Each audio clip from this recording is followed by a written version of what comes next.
Rydo, and we're back to another live stream of Yu-Gi-Oh! Master Duel and video game news. I'm trying the multi-streaming a second time here, so we may very quickly see frame drops due to network problems or rendering lag. This time, though, I've turned off the preview on the second on the Twitch stream, which should help somewhat, and I've just the preview windows, turning that off, coming out of studio mode, which is normally where I am, which has a preview window and a program preview window of what you're actually seeing, so you can transition. I also am not recording. I stopped the recording on the Twitch video, which, yeah, double recording definitely could have been the problem. So far, so good. Like, immediately before, I was having problems.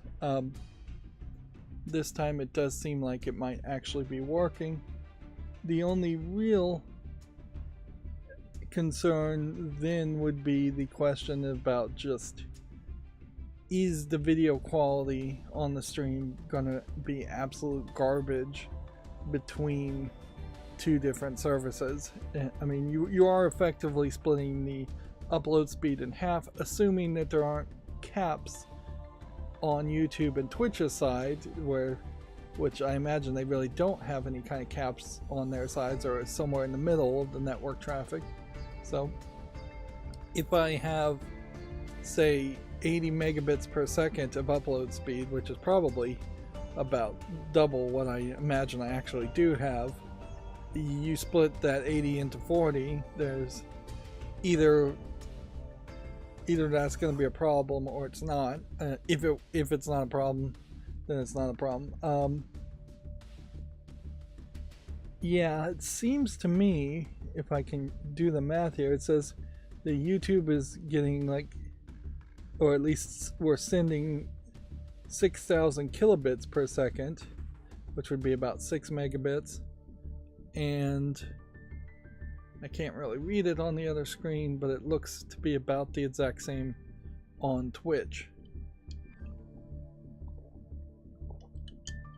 Which, there's some weirdness certainly around megabits per second, but because if you look at like an Apple iPhone, some of those still cameras claim 25-50 megabits per second, but in reality streaming cameras for like security cameras are at like 2 megabits, 4 megabits, 5 megabits at quality. So 6 megabits is not terrible. And a big part of that certainly comes down to the actual just quality of the sensor and the brightness of the sensor. Alright, well, that seems like that's going to work. The only other thing to make sure now is to be in line with the YouTube terms of the Twitch terms of service, would be to find the chat doc. There it is. And that's not going to work.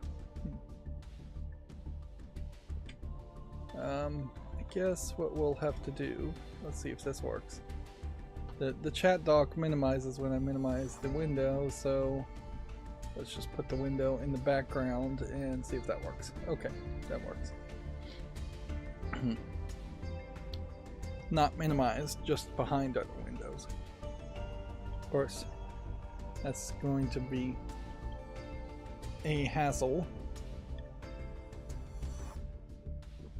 So yeah, we're officially looking at both chats. I will react exactly the same to both chats on YouTube or Twitch, which is to respond verbally in the video if necessary.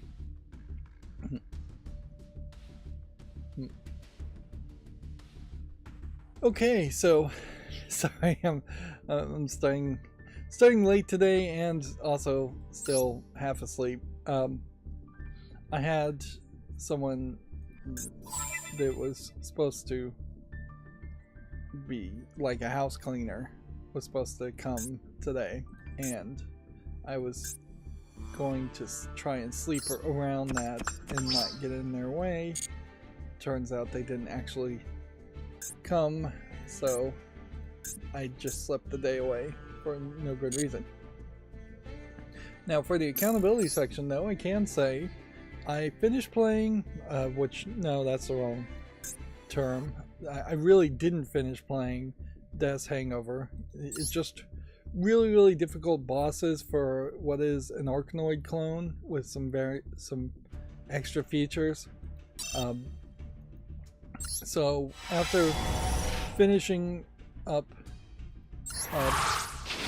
Death's Hangover, I decided to look through my games list of just games I purchased and had covered, and I found that I had a game called Wizorb, a much older game, which is funny because it kind of highlights that everything in Wizorb could easily have been stolen by Death's Hangover, and a lot of it probably was, and yet Death's Hangover, like a 2017 game versus Wizorb being a 2012 game, Wizorb is just better polished and a nicer experience overall. So I actually was able to play all the way through Wizorb, and let's just skip the rest of these and make it to the credits. Now there is some stuff that Wizorb is missing, and a Wizorb 2 would be fairly justified. Wizorb plays on the pretense that it's going to have RPG elements. It really doesn't. It has a town in which you can spend money, and by spending money you get an extra heart or an extra key, or in two places you can get a rampart, which is just a wall behind you in Arkanoid where the ball will bounce instead of losing. And then if you have extra money on top of that, you can rebuild the rampart again. And if you have a ridiculous amount of gold, which only 1% of the people with achievements accomplished, you'll get an achievement for having like 50,000 gold, but every world in total is at best, if you play it perfectly, going to give you 2,000. More realistically, you're barely going to get 600 or 700 gold per world. So you just have to play the game over and over again. The game is much easier on easy than it is on hard. But hard didn't feel crazy when I tested it out. But you just, with the Zelda visuals there, you would think, let's see, is this anthology series still going at all? We have 2 more days on this, so if I went back and played this, I would maybe get something, but first things first, we want to play this and get to this point. Meanwhile, we're not playing ranked between these 2 overlapping festivals in the shortest month of the year. To have 2 festivals is ridiculous. But yeah, you would think for the RPG elements there would be side quests, there would be permanent upgrades, there might be just random encounters and grinding, and then you would use the Arkanoid gameplay mechanics as a way of fighting enemies. And there just kind of isn't any of that. It's a very linear game with 5 worlds. Each world has 12 levels, Wizorb does, and the one thing you can do is you can find runes by defeating bosses, and then the runes are also part of an amulet.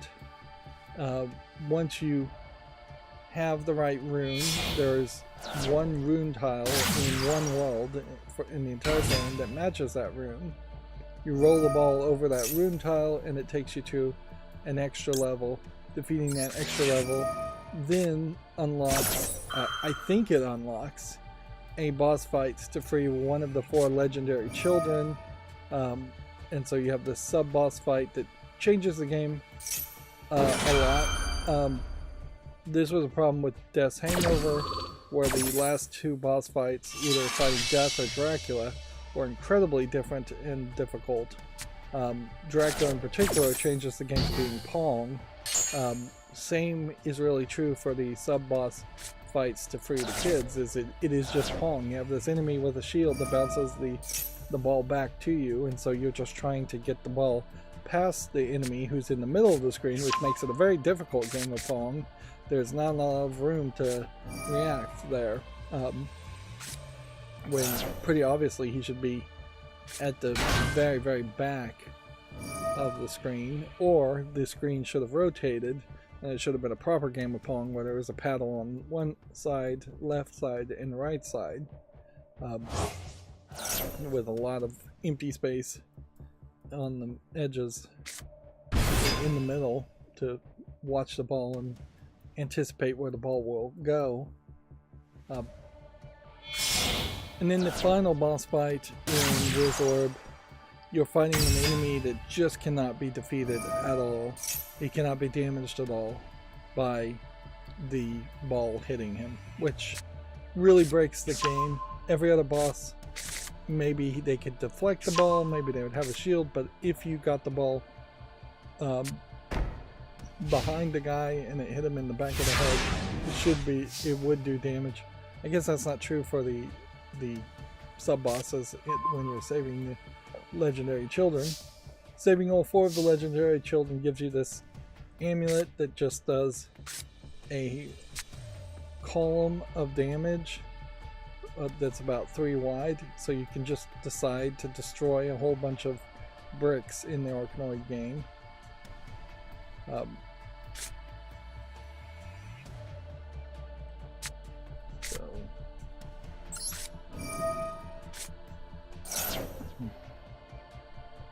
Yeah, it's somewhat helpful, but it's not helpful enough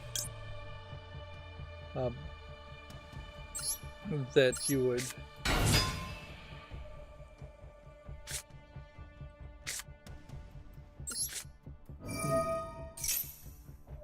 it really isn't helpful enough that you would automatically finish a level. It only would get you maybe a third of the way there.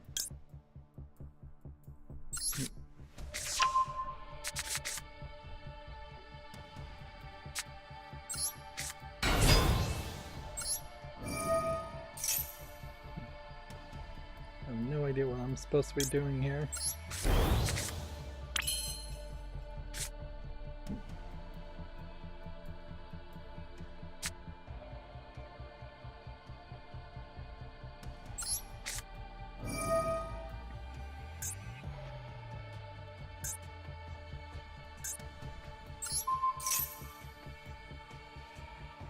Yep.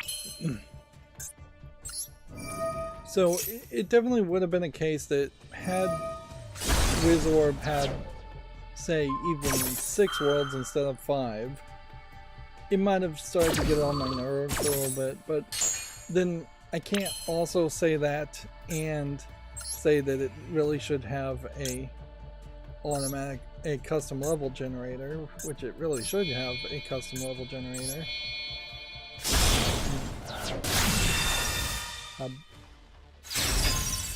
So I don't think that that's probably a particularly fair complaint. I think I would just want more conversations. The main wizard character that you're talking to and interacting with or playing as, doesn't say anything in the game at all. Like, you walk up to a character and they will say something, but he doesn't have any reaction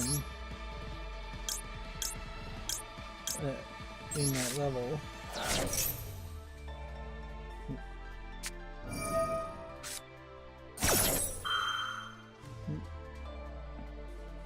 And yeah, there's no side quest, there's no items, there's no permanent upgrade. You have a magic bar and you use magic fairly heavily in Wizorb.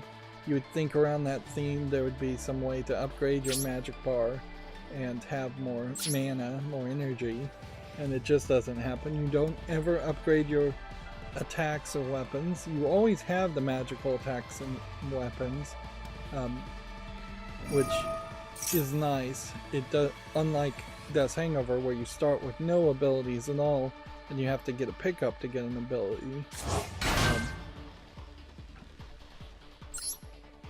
But if I kill this, he's just gonna use his ability. But we might as well do it anyways. This is just a Tri-Brigade deck. Which, if he can play a Tri-Brigade deck, why can't I play a Tri-Brigade deck?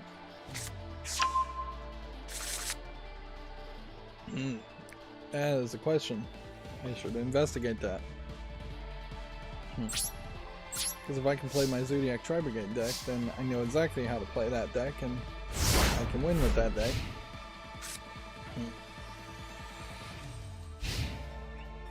I did investigate as far as multi-streaming, like Restream.io, which is the only website named directly in OBS's setup. There's another way you could have like Streamlabs capture the footage from OBS, and then, but even that would just be the same as running 2 OBS instances, or it'd be very similar to that. And yeah, Restream.io and those other restreaming services are not free, and it's just not realistic to spend money on a YouTube channel that's not making money. In the future, if I was making consistent good money and it was ever really kind of consistent, Restream.io might make sense, but also I would just be doing Twitch and YouTube. Like, Twitter video at the moment doesn't seem like it's probably worth it. Facebook video doesn't seem like it's really worth it. I just don't think I would ever have an audience. On some level, yes, if money's not the problem, you just put it everywhere. But yeah.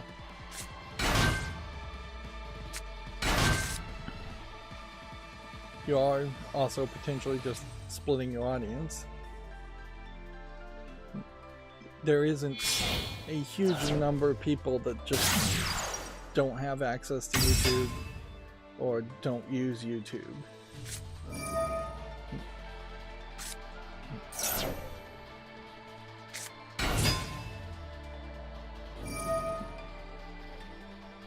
But yeah, I finished Wizorb, and so I managed to make a decent number of episodes. I still need to actually program just like a beep. Like twice in making episodes for Wizorb, I went too long, and otherwise I did a very good job, I think, of keeping the episodes around 22 minutes, really targeting 22 minutes. And Wizorb, I guess, was a good game for that to happen with, in that each Arkanoid level in a world is not that long. So a minute over here or a minute under there is not that big of a deal. But yeah, the very last episode, as is typical, went on really long, and I could have easily broken it up into 2 episodes. And particularly if you're making 22-minute episodes, even if I finished the game in 5 minutes, I could stretch for a time to a 22-minute episode pretty easily. Yeah, I could stretch for 17 minutes. Let's just see this. Zodiac Tri-Brigade. Totally playable. What's prohibited? Oh, not too much. You can't have 3 copies of this, and you can't have 1 copy of that, which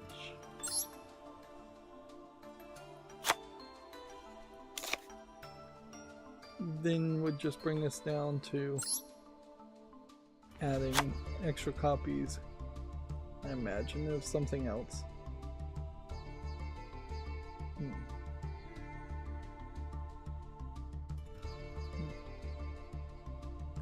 Alright, we also would have to toss all of these.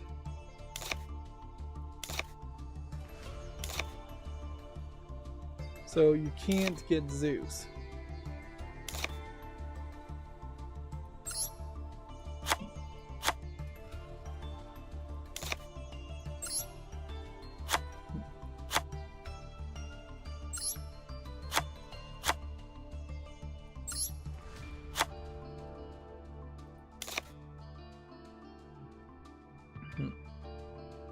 Can't get Zeus, and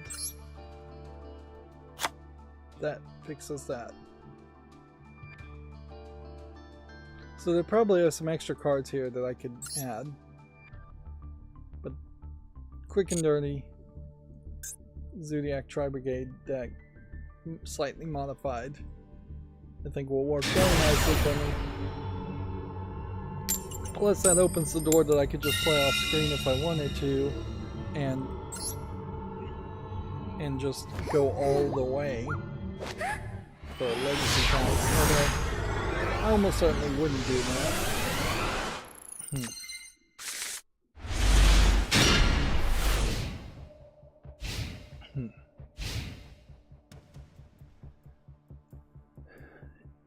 Yeah.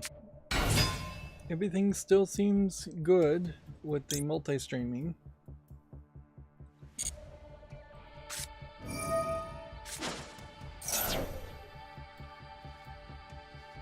Should I have negated that? Can I negate this now?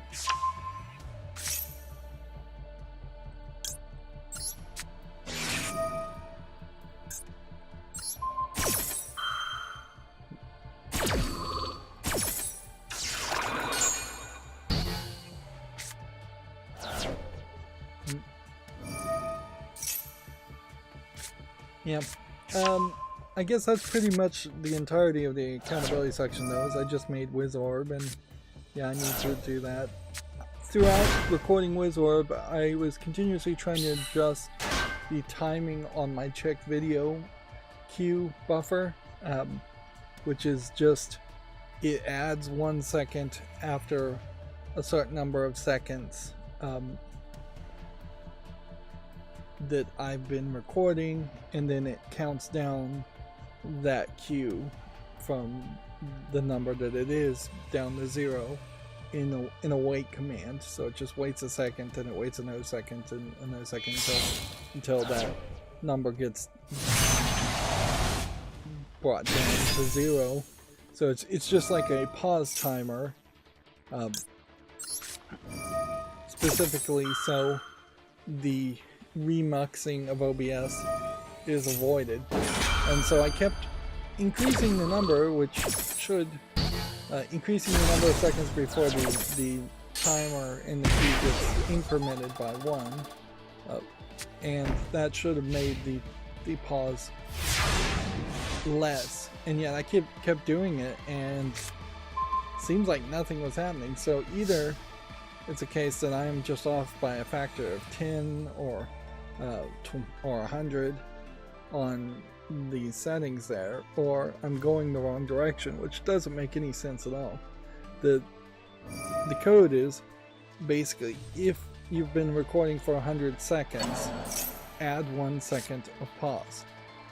So if I said then if you've been recording for 200 seconds, add 1 second of pause, the amount of pauses overall, if your total amount of recording was, say, 1,000 seconds, should be less.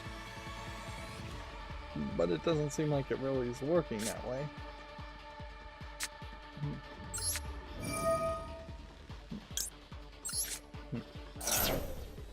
Yeah, it didn't seem like anything was happening there.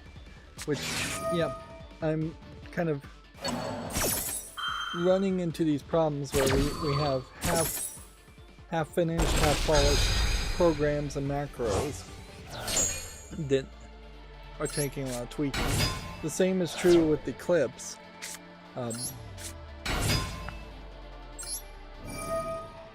Tossing this card actually probably is useless, but whatever.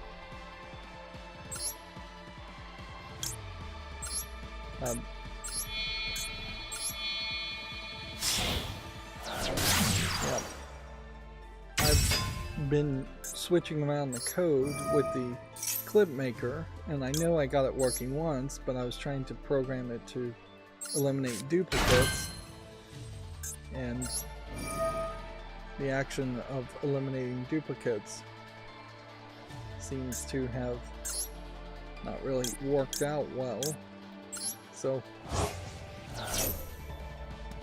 exactly once, I've been able to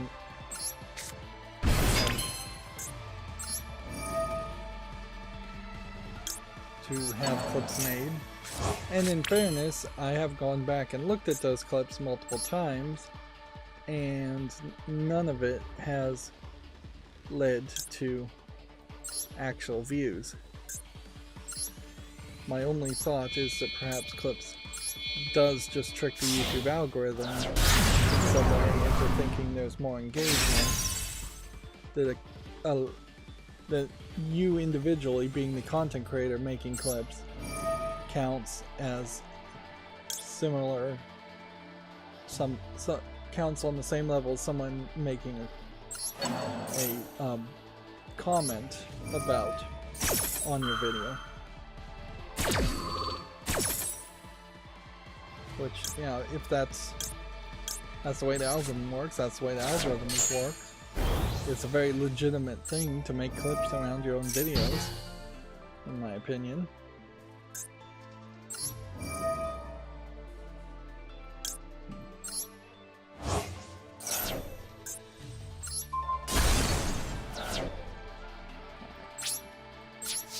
Not gonna get a one-turn kill here, but I think they pretty much devastate his chances of winning.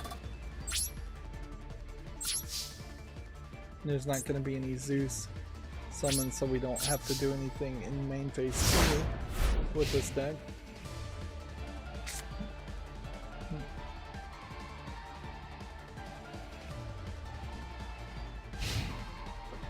There was a bigger problem with clips in particular, though, in that I didn't even get around to looking to see if the clips had worked until, like, in the middle of the night this morning from Wednesday. So it's just another thing that needs to be integrated into a workflow that makes more work.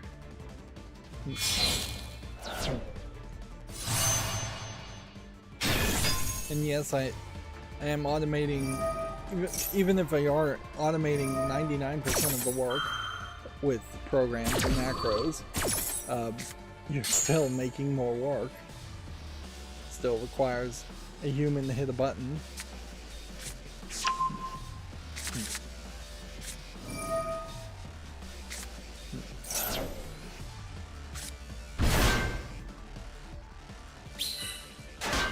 And more than just requiring a human to hit a button, it also requires a human to actually watch the macros play out to make sure they're doing it right, particularly in the early days. So many things can go wrong. Most of these macros are integrating with YouTube's own website, and YouTube's own website is flippant and changes all the time. I watched the video trailer for the Borderlands movie that's been announced, and yeah, there's some more things I can say. Noticeably, nobody has any scars or tattoos at all. Like, they've just eliminated that aspect. They are in some kind of like Hummer-like cars, but it is in no way looking like any of the cars in Borderlands. But there was a jump that they did, so that they are going to have that element. Lilith's gun does seem to spin around in fancy ways when it's shot, so it is a weirder, more sci-fi gun. I don't know how I ended up losing there. There are screenshots of like Mad Moxie. Mad Moxie being shown.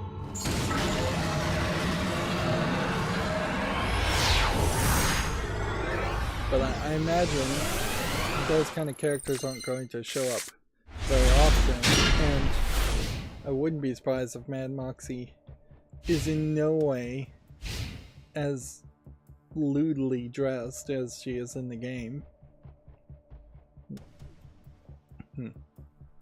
There is, I think, a slight danger here that there might be some kind of pushback. Borderlands goes woke, or Borderlands is too woke.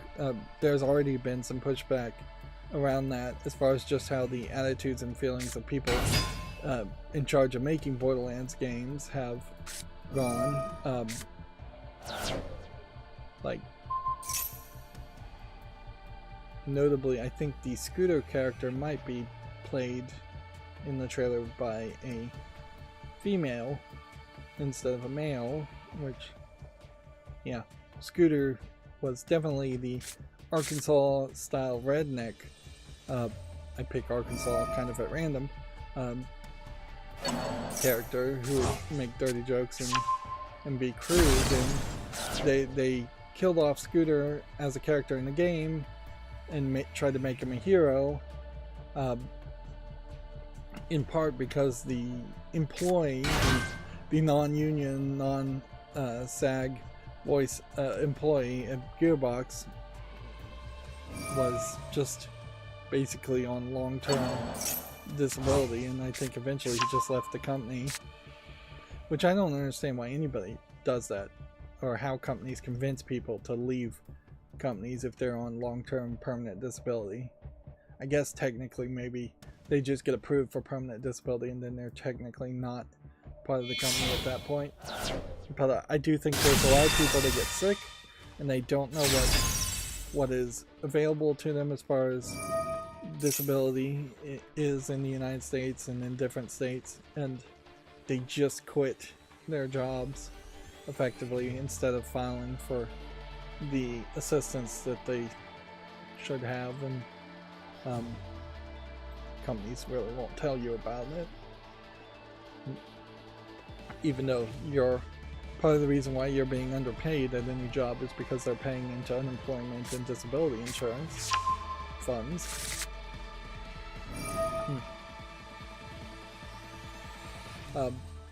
But yeah, Mad Moxie, if I see another screenshot I'll show it, but I probably won't. In particular, when you think about how she's tattooed, how she shows a lot of cleavage, how she has basically underwear panties on the outside showing, how she has stockings and is showing off a lot of leg. I mean, she's not really showing anywhere as much skin as you'd see in a two-piece bikini, but it is in a weird, crazy, high fashion style that it definitely stands out, and that was definitely how the character stood out. There's no other character that really is dressed as lewdly in the entire world of Pandora that I've seen that I can recall.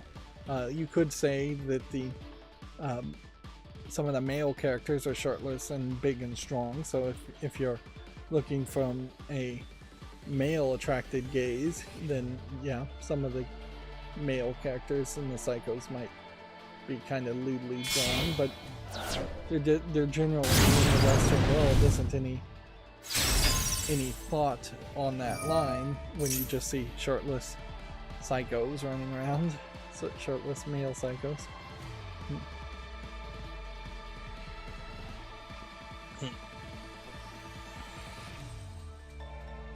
But yeah, I wonder if the reason I don't see any scars or tattoos in the trailers because that would have just been a lot of work and they were too lazy to upkeep it, or if it was possibly a thing where they got the idea that Borderlands wouldn't sell if there was a bunch of tattooed people in Japan or other Asian countries, and maybe they're really trying to get the Borderlands series to the Borderlands movie to play in Asian countries. It might be that Sony is in part involved in the production, or some other Japanese movie production company is involved that that might have caused that influence to happen.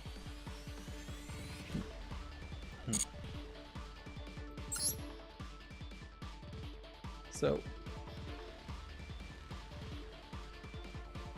you grab these cards, I guess in this case, and then you summon this, and then you activate this to toss that card. I'm not tossing that card. Doesn't really matter. Then you activate this.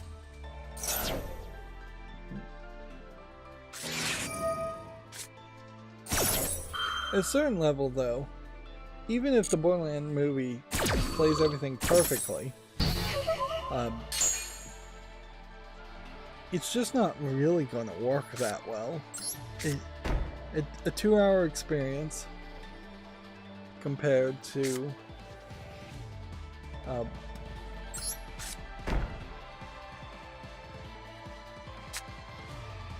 guess I can't really do anything more.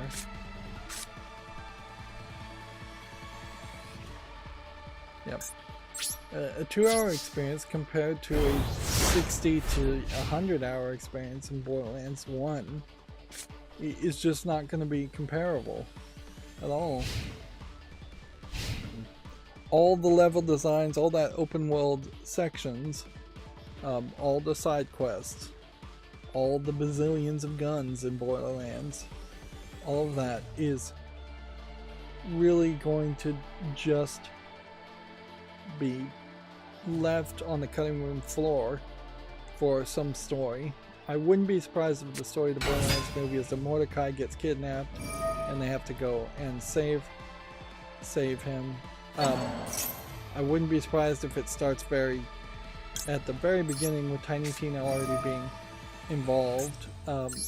So you don't even really run into Tiny Tina until about the halfway point of Borderlands 1. And I think that is kind of the genius of Tiny Tina, is that had she just been introduced with all the other crazy characters being introduced at the beginning, then she would have been less memorable.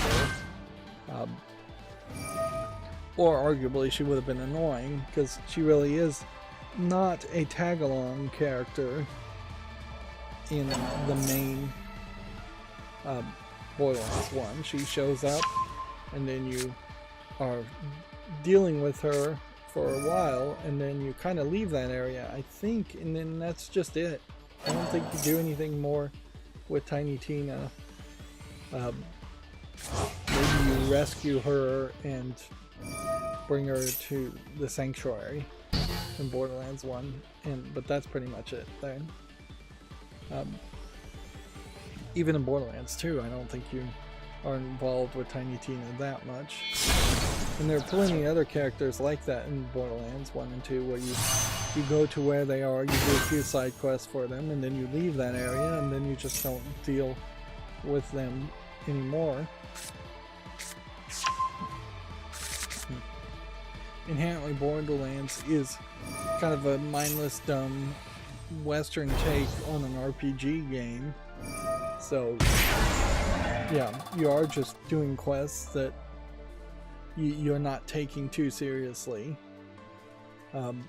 It is, in a lot of ways, a counter argument to something like Final Fantasy, where a Final Fantasy game is very serious and you're saving the world effectively with every side quest and getting stronger and grinding.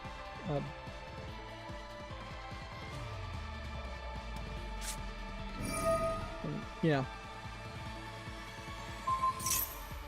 Most of those ideas are, I think, just going to be out the window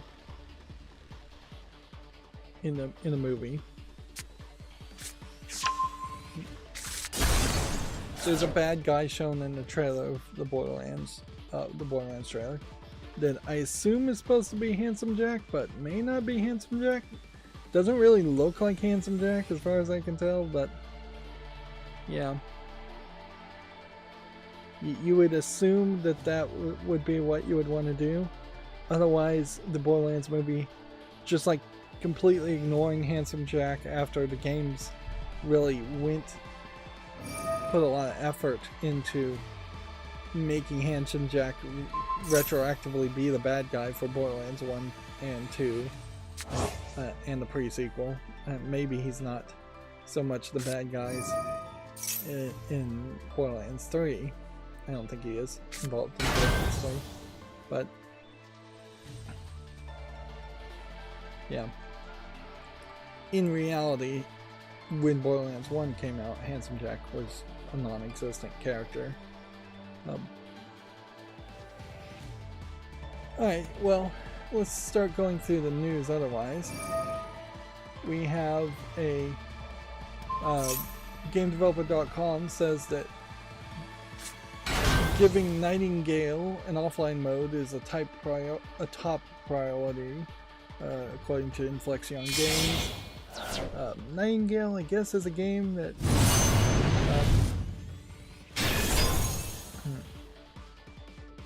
I guess it's still in early access.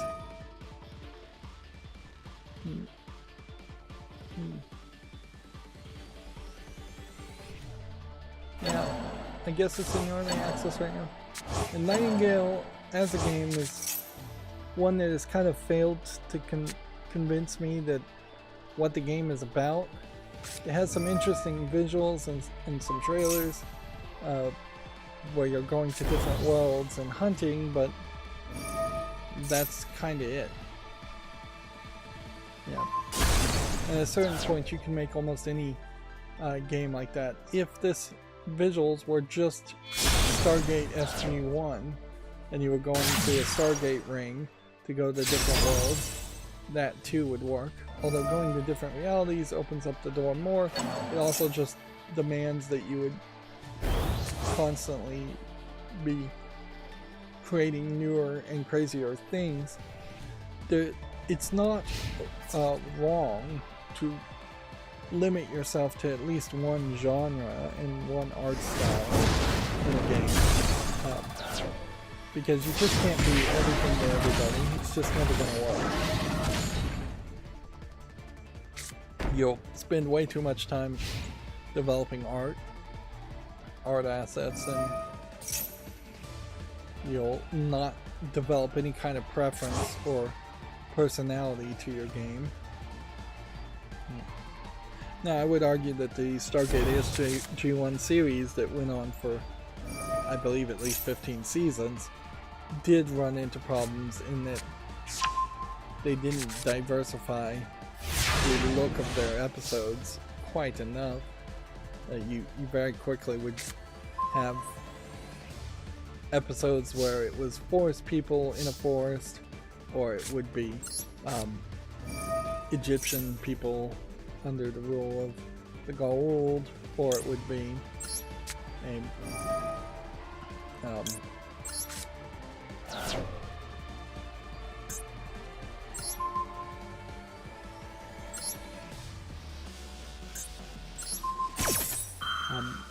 it would just be humanoid people on humanoid planets for Stargate. So, like, one Stargate episode looked far too often like another.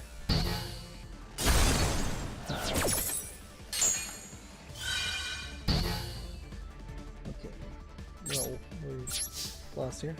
I was thinking my Zodiac Tri-Brigade deck would win for me, but it has only one once.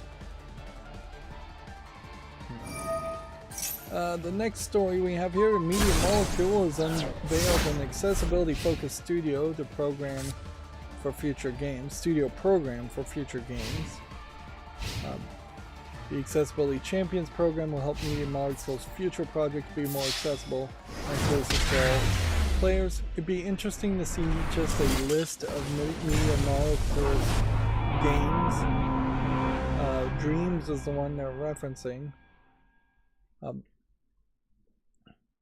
It is an interesting thought that as Microsoft was forced to do that podcast and they talked more earnestly about their desire slash the shareholders' demands that they just have constant growth always, that they've just they feel like they're approaching a saturation point where there just aren't any more gamers to sell games to. So I could see why a push towards accessibility and the expansion of what the definition of accessibility is might occur. Which I'm noticing also that this is louder than I would like it to be. I think I turned up the... Why are the sound effects so loud?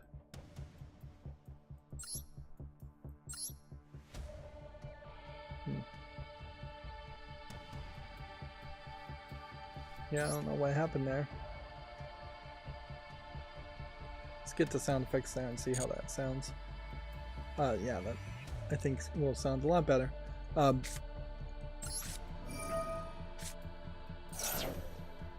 Yeah, I could see them saying we need more deaf people, we need more blind people, we need more mentally disabled people, all as main demographics buying our video games, or they would like that to be the case. But I could also see them expanding the idea of what accessibility is to just mean we're going to make this game so stupid easy that somebody who's never played a game or somebody who's only played mobile cell phone games can still encounter and play it.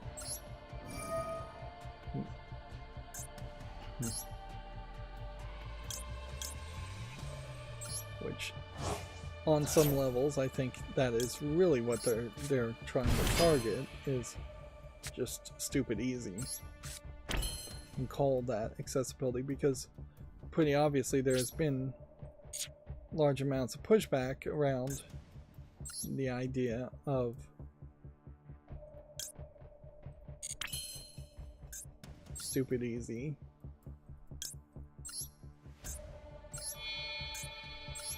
As far as just trying to make your game difficulty lower.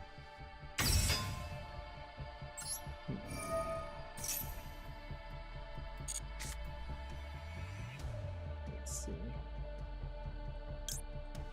Go ahead and send that back.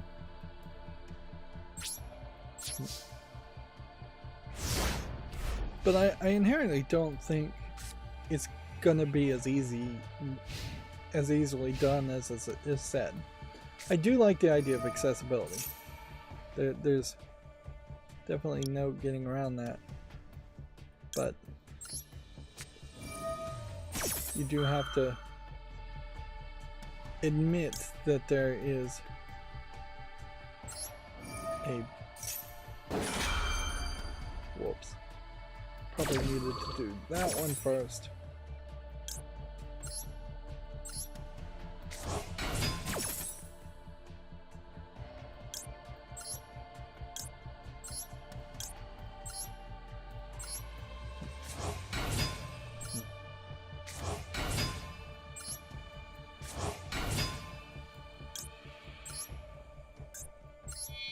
Yeah, sorry, I'm going quiet here while I'm trying to play.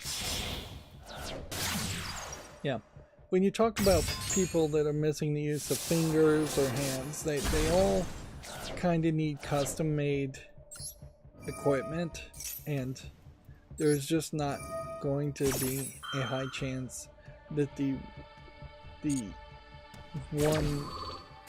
one controller for all concept covers a high percentage of people who are in those levels of disability. As far as deafness goes, it's much easier just to have audio descriptions and subtitles. That has become a very commonplace standard in other forms of media, and it works, I think, as good as possible.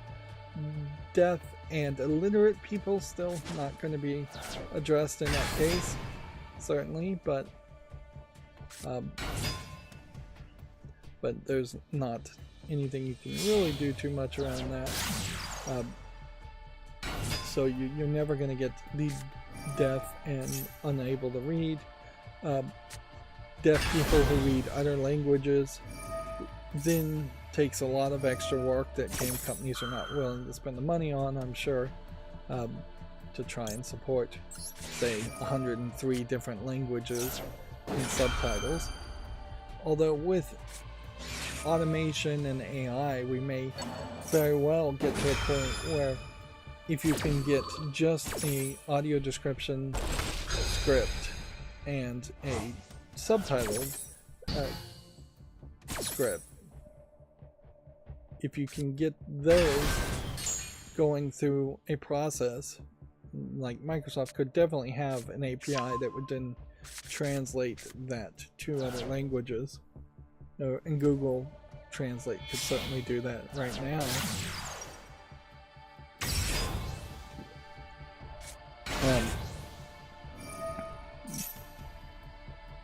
But it's more of a case where the game companies don't want to be held responsible if something translates something inaccurately, and there's a great controversy around a automated translation. Although I don't think you really would have that big of a controversy.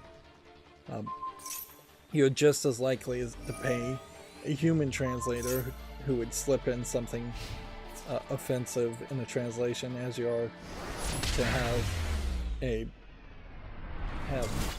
Google Translate accidentally mistranslate something majorly offensively. Blind people, though, there's not much you can really do for most games if you're blind. Sorry, it's just the case. You could have audio description and read out the events of the game to somebody, but expecting them to actually be able to play in almost every case is impossible. I've seen news stories many years ago of a blind kid that could play like Pokemon Red by just wandering around and listening to the different sound effects. And there's a few experimental games for blind people that have terrible experiences for anybody who can see. Partially blind people that need corrective lenses. I mean, there's no real assistance needed to be added to a game for that. Colorblind people, colorblindness still needs a lot of work for video games, and that is one of the few audiences that you can really accommodate. But at a certain point, people with arthritis and things like that just can't move their fingers, or twitches or spasms, there really is only so much you can accommodate for that before you are really just making a game where it's like the game plays itself, or you press one button to move the story forward. And yeah, at a certain point, the game playing itself, or you press one button to move forward, you have then just a kinetic visual novel, which none of the Western companies that have tried to accommodate accessibility have ever implied, or would ever imply, in my opinion, that they would embrace more kinetic visual novels and make them more accessible. Most kinetic visual novels and visual novels in general come from Japan, and in Japan they don't really admit that there are people with disabilities in the first place, that it's such a small country, and most visual novels don't even translate to anything other than English, let alone any other languages.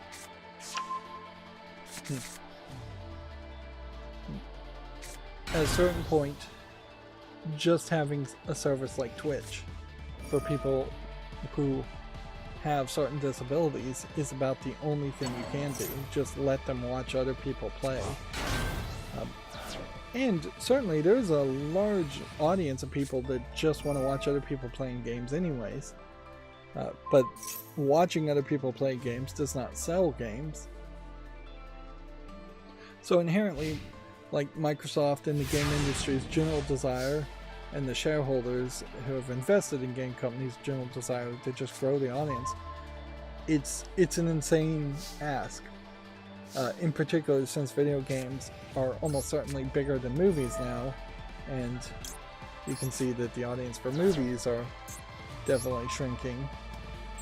So what they really have to do, and the thing they don't want to do, is they have to find a way to reduce the budgets, and probably that is going to involve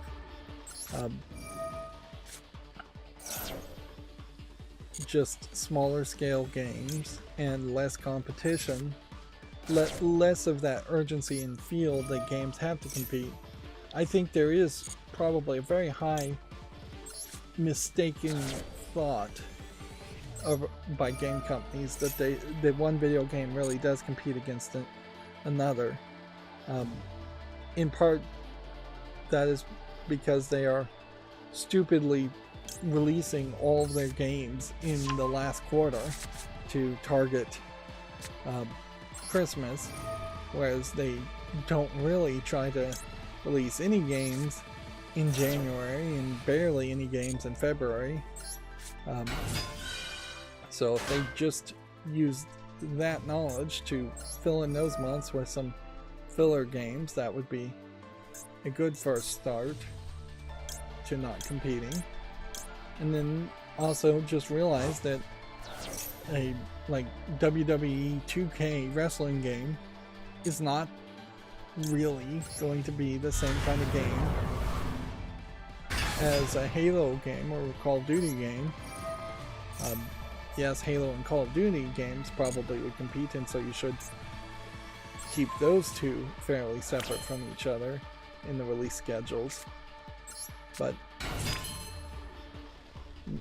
there are lots of games out there that could be released in the same week, on the same day, and it would just be a good week for video games.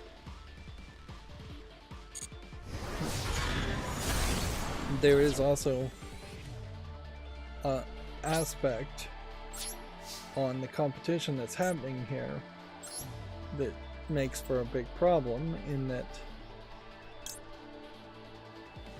there is, let's just end the turn here,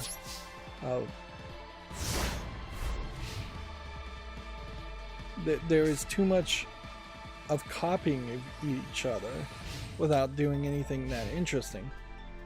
Call of Duty is the same Call of Duty as previous Call of Duty, so they're copying themselves every time there's a new Call of Duty game, but it is also on surface level the same kind of military first-person shooter that you see with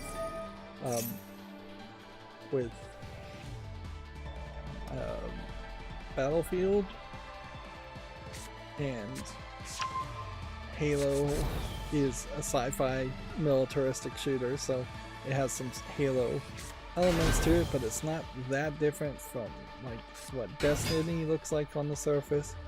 A lot of these games just do look far too similar, and that they make sequels far too often.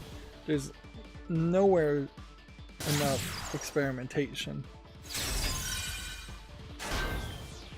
And that's one of the things that Borderlands really highlighted, is that Borderlands really was going to just be a hyper-realistic visuals, like a Call of Duty military first-person shooter.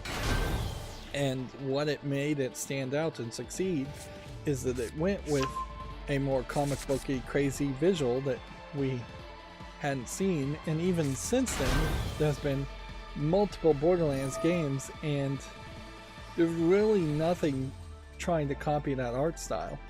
Maybe some of the Telltale games look somewhat similar to the Borderlands art style, but nothing else in any other genre of game has tried to copy it. Which there is room for a couple of games to copy that art style, not a bunch. And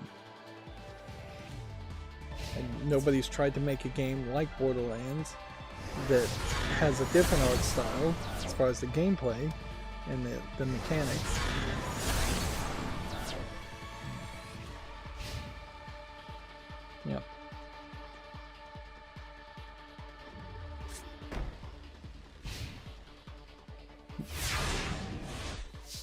And a big part of this, certainly, I think, is the fact that anybody new at a lot of these companies, particularly after you have like a merger,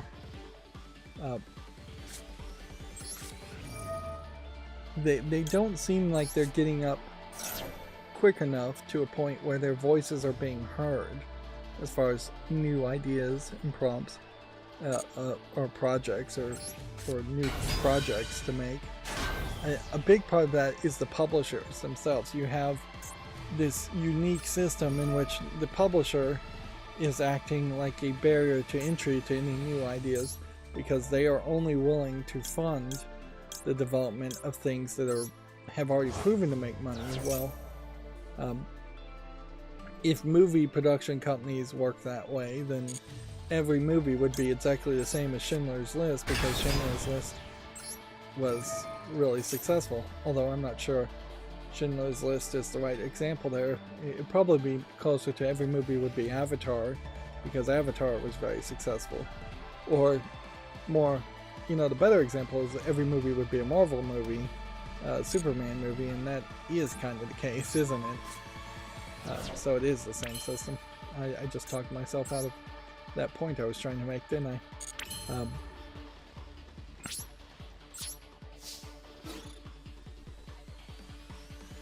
Yeah, there's that extra speed bump to any new ideas.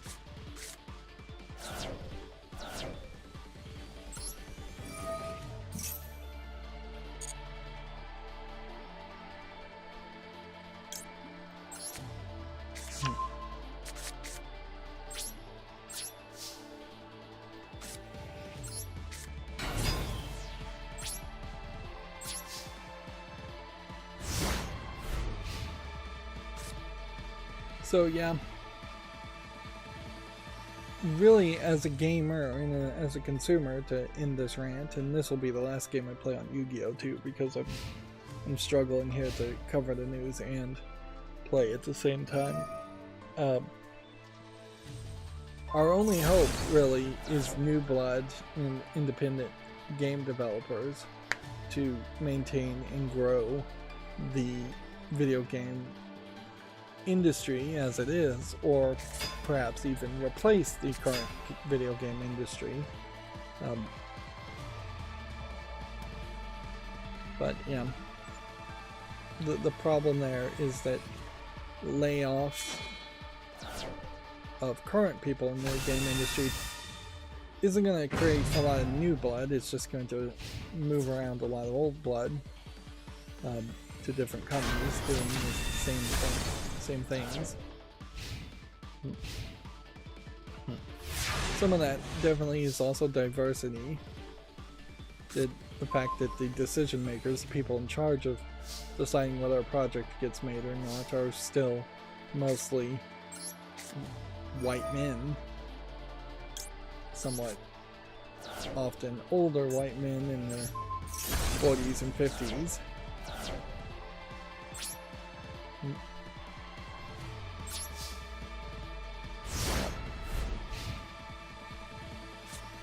I saw NBA 2K retweeted something here, a code, and apparently they do have these like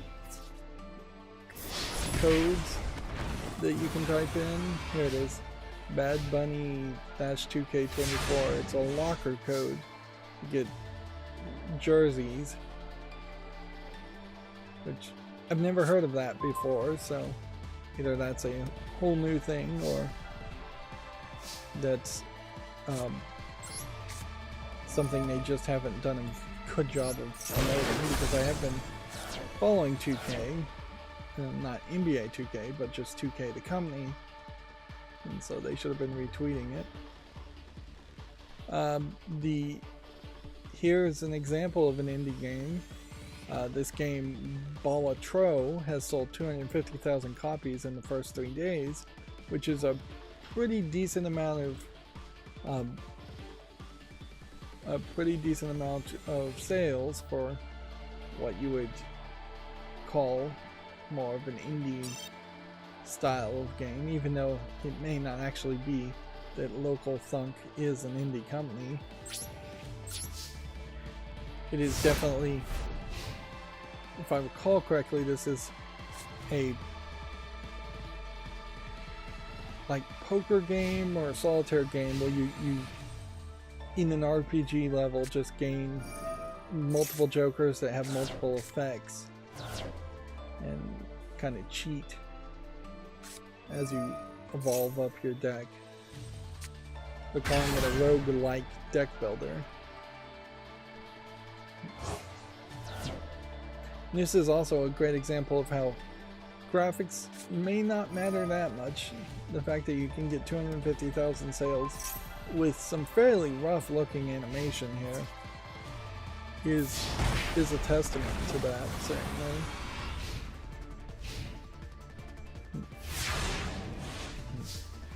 Speaking of Modern Warfare, Activision is working to fix Modern Warfare 3 and Warzone progression tracking issues. That's from Video Games Chronicle. That's about all I have to say. Warner Brothers has said that Suicide Squad Kill the Justice League has fallen short of expectations. Following several delays, Rocksteady's game was released this month to mixed reviews. No big surprise there. Nobody is really talking about it. I did follow comic book fans, some comic book YouTubers, and they went into more depth trying to explain what the story was and spoiling some things. And yeah, seems like there's a multiverse element to it that's, I guess, maybe a spoiler, although who cares, nobody's playing this game. And there is definitely some elements that are being pointed out in the story that aren't, I think, actually resolved in the current state, and they're expecting the DLC to just continue and resolve the story. But the general implication may be that, from what I could take from it, is that the Suicide Squad you're actually fighting are actually Suicide Squad, I mean the Justice League you're actually fighting may be from a different Earth in the multiverse, or maybe clones created by Brainiac, which would open up the door to just killing the Justice League over and over again.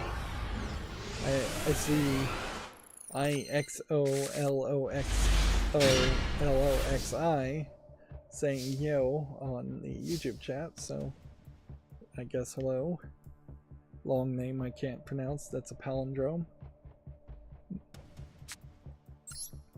Speaking of cryptic things, I am still kind of, well, I guess I'm going to play one more game. I meant to stop, but I didn't. Whoops. I've been following Cracking the Cryptic lately, and he did this cryptic crossword puzzle, and I have never even heard of a cryptic crossword puzzle before.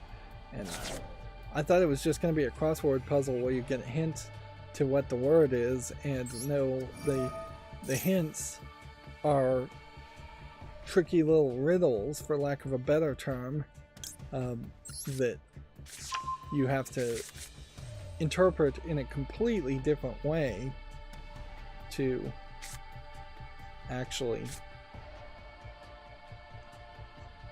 understand what is going on and what the answer is. And yeah, I would say mind-blowing might be the right term to use, watching Cracking the Cryptic solve this cryptic crossword puzzle. But I don't think I'd ever get into it, because unlike Sudoku, crossword puzzles are based on having a large dictionary and a large amount of words in your mind, and that's just not going to work for me. That would just never happen.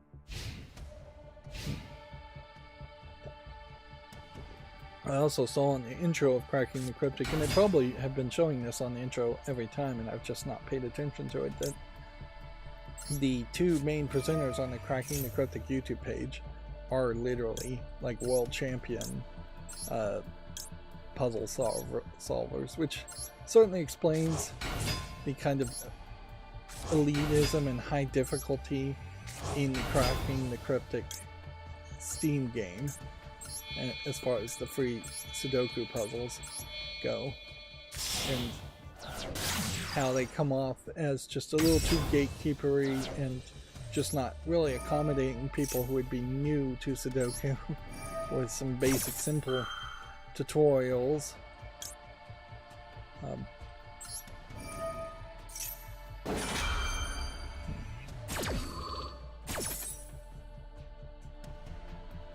Let's see.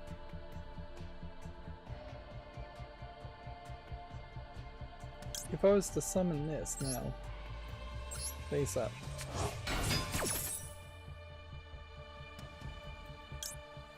Then add that to my hand. And then send probably that to the graveyard.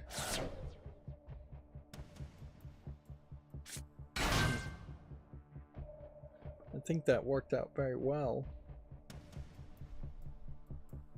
I think that saved one card from being... Oh, I don't know what happened there. Actually, I may have messed up a summon. I may not have messed up a summon.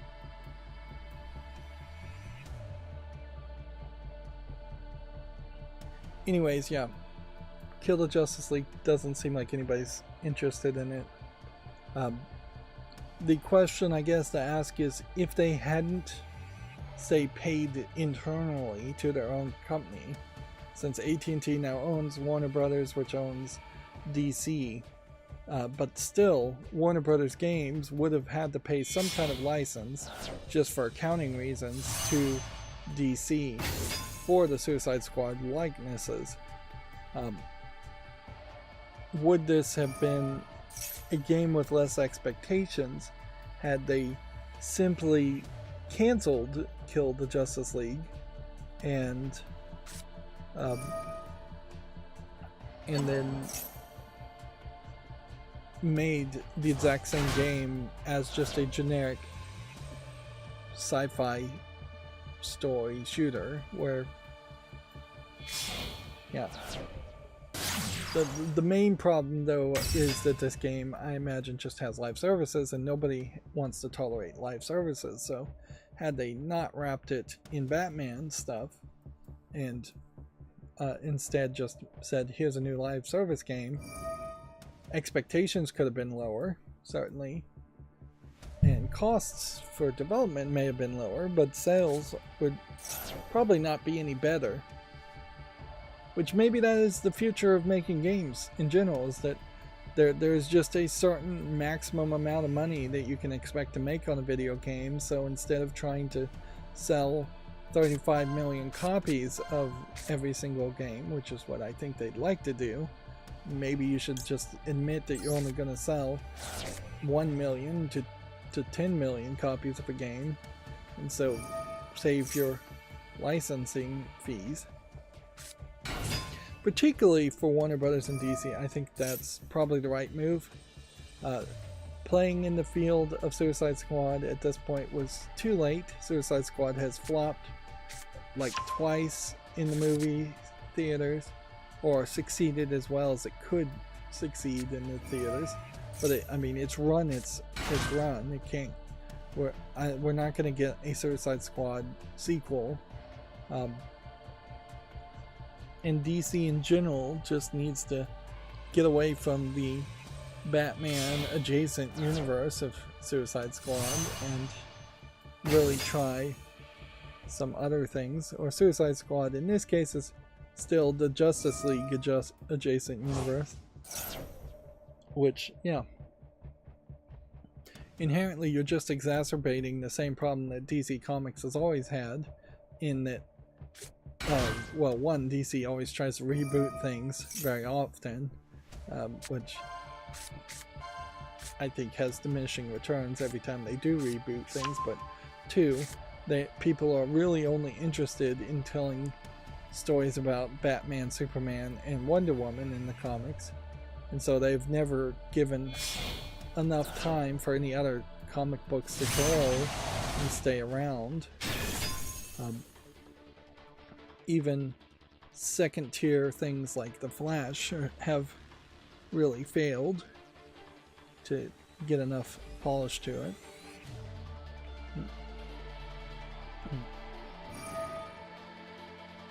No, weirdly, I guess the question is who owns Supernatural? If the CW is owned by Warner Brothers, which I think it is, at least half of it I think is owned by Warner Brothers, then the rights to the Supernatural TV series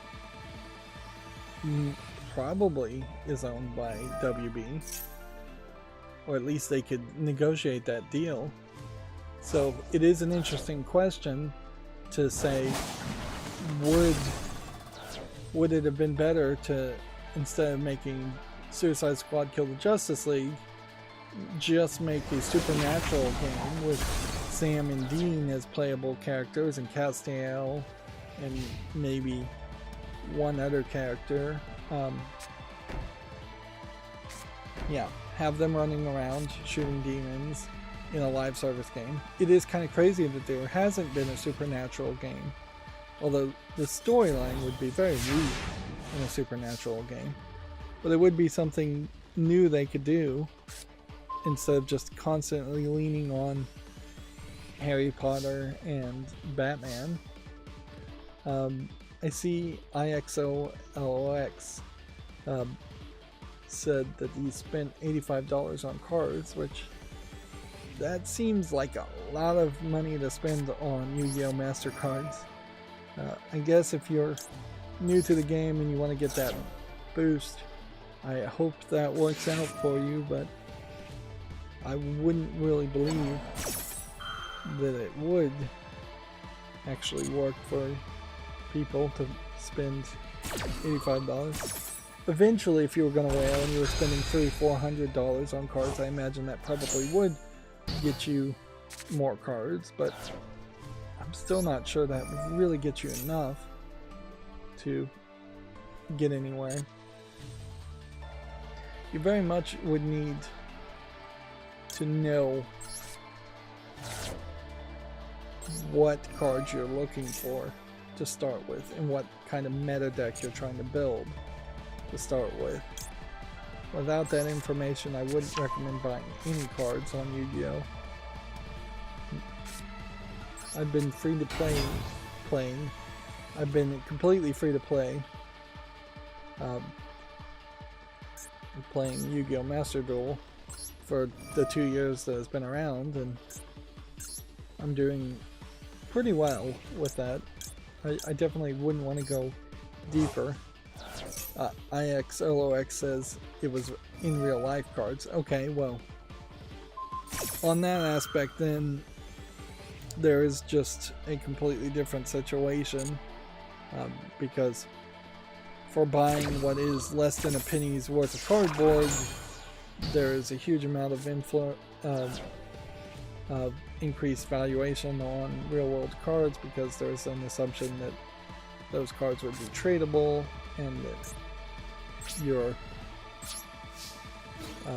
that they would be good cards. Although there's a couple different ways you could also buy cards. If you bought $85 worth of blind packs, you probably are going to get way less value than spending $85 picking actual cards to build specific decks. And IXO says he's building 6 decks, which I don't know how you would even manage 6 decks. But that just seems like you're going to have to memorize and learn a lot of decks. Although, if Yu-Gi-Oh! Is your main game, if it's a game you're playing every Tuesday or Wednesday every week, if that's the thing you do instead of anything else, that's not too difficult. back in the day, there definitely were people who would just play Magic the Gathering once a week, and they weren't really into video games or any other hobby, so that was their main thing, and that's where they put all their money. I definitely come from a desire for more variety, and that's why I buy video games and play video games, is that I play the game and then I'm done with it, and then I play a different video game that is wildly different. Dungeons and Dragons is the most extreme example of having one main hobby and it taking up the entirety of your life. Warhammer 40k might be even worse than Dungeons and Dragons. But yeah, there's specialists in certain hobbies that just play that certain hobby. I did subscribe to several Yu-Gi-Oh! YouTubers, but I did that like 2 or 3 weeks ago, and I haven't actually clicked on any of their videos. So that there is a slight desire to be more up on what the next meta deck would be for Master Duel specifically, which I don't know if Master Duel is really doing a great job of adding new cards as quickly as they're available, either in Japan or in the United States in the West. But yeah, that slight desire is just not really worth my time to watch a 20-minute video about Yu-Gi-Oh cards, and I just can't really care that much about Yu-Gi-Oh.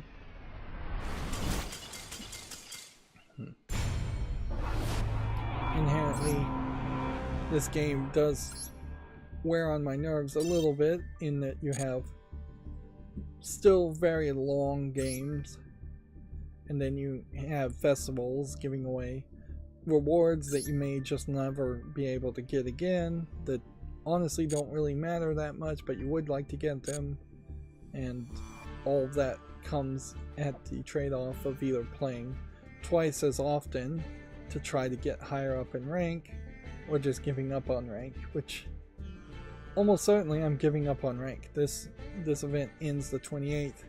This season here ends on the 29th. There's not a likely chance that I'd be able to get from where I am now, level 5, to the next tier up, which would be, I think this is platinum. We can just click and see. Yeah, we're at platinum tier 5. The ideal hope here would be at some points to get to diamond tier 5. Probably never gonna make it to master. And yeah, if I spent $85 in this game to get digital cards, it wouldn't really help me get any higher. It's a matter of how much time I'm spending and how much time I can spend while also doing 2 festivals. 2 festivals in February were a real mistake. And there's not really a great reason to go back and play this festival other than to try to get this 200 gems, which isn't really that much. Legacy packs and titles don't really mean anything to me. You get legacy packs like crazy. And then the daily quests and festival extra quests. Whatever we can accomplish, we'll accomplish, but I also wouldn't be surprised if I don't get all of this done.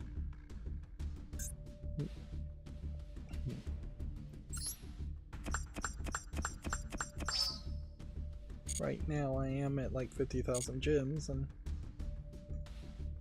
or 5,000 gems. Get the number right. But I really have no motivation to go to the shop at all, and you just have many different packs that give you slightly different offerings, and none of it matters at all. I have a significant amount of every card that exists in this game, at least one copy of them, and without a deck sharing ability that is actually doable, which this game doesn't have, it is kind of useless. You can go to public decks here, but they don't have names. So you would have to have a deck code to search. And yeah. I don't know how you would even get a deck code to share a deck. And if somebody did share a deck code to me, I'd probably just ignore it. I will just say that out loud now, because trying to do anything with someone else's deck code would just prove that I don't have the 3 copies of that one specific card. Yeah,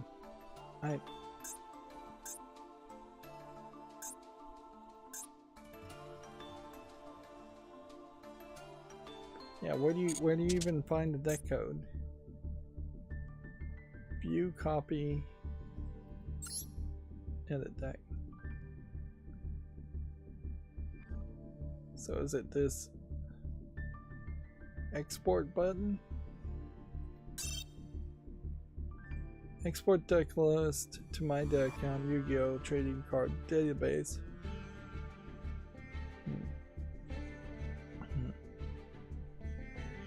Link here. Yeah. So I assume you just have to export a deck to get a deck code.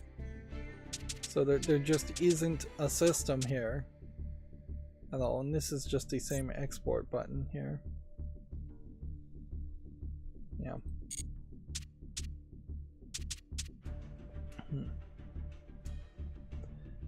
IXOLX says they should put a limit ban on Max C and Ash Low. I do think they do have a limit ban on Max C and Ash. Let's see. Yeah. I thought they did at some point, but nope, you can have 3 Ash Blossoms. And do I not have a Max C in this deck? I think they did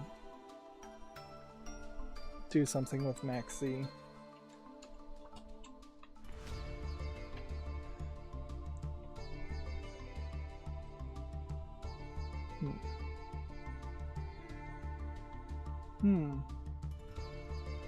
I could have sworn that at some point they had done that, but maybe that was just for a festival. I think those are relatively new cards that a lot of people got, and so they don't want to drastically change everybody's deck. But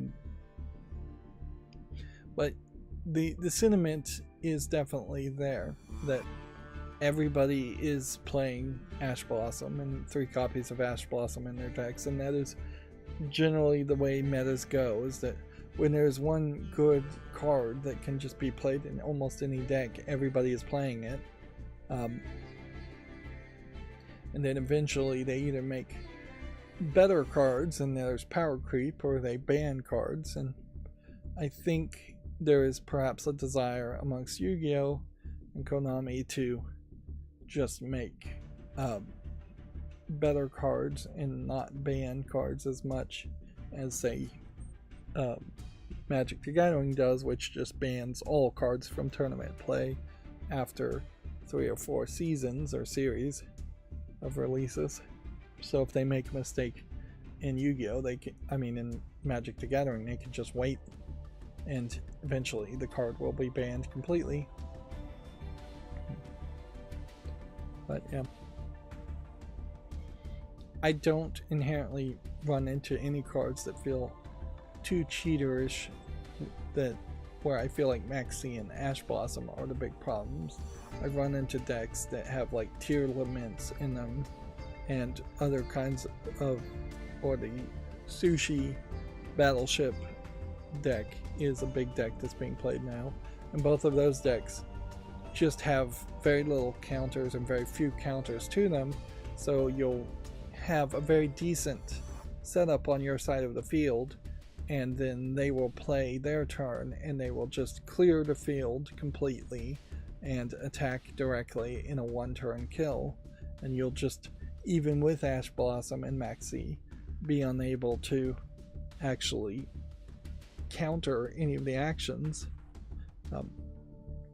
Inherently, Konami wants to get Yu-Gi-Oh! Rush as a brand new game to succeed, I think, and they want to reboot the entire Yu-Gi-Oh! Card series in a way that they could get rid of a lot of their legacy cards and a lot of the problematic cards and just resell all cards to people the second time.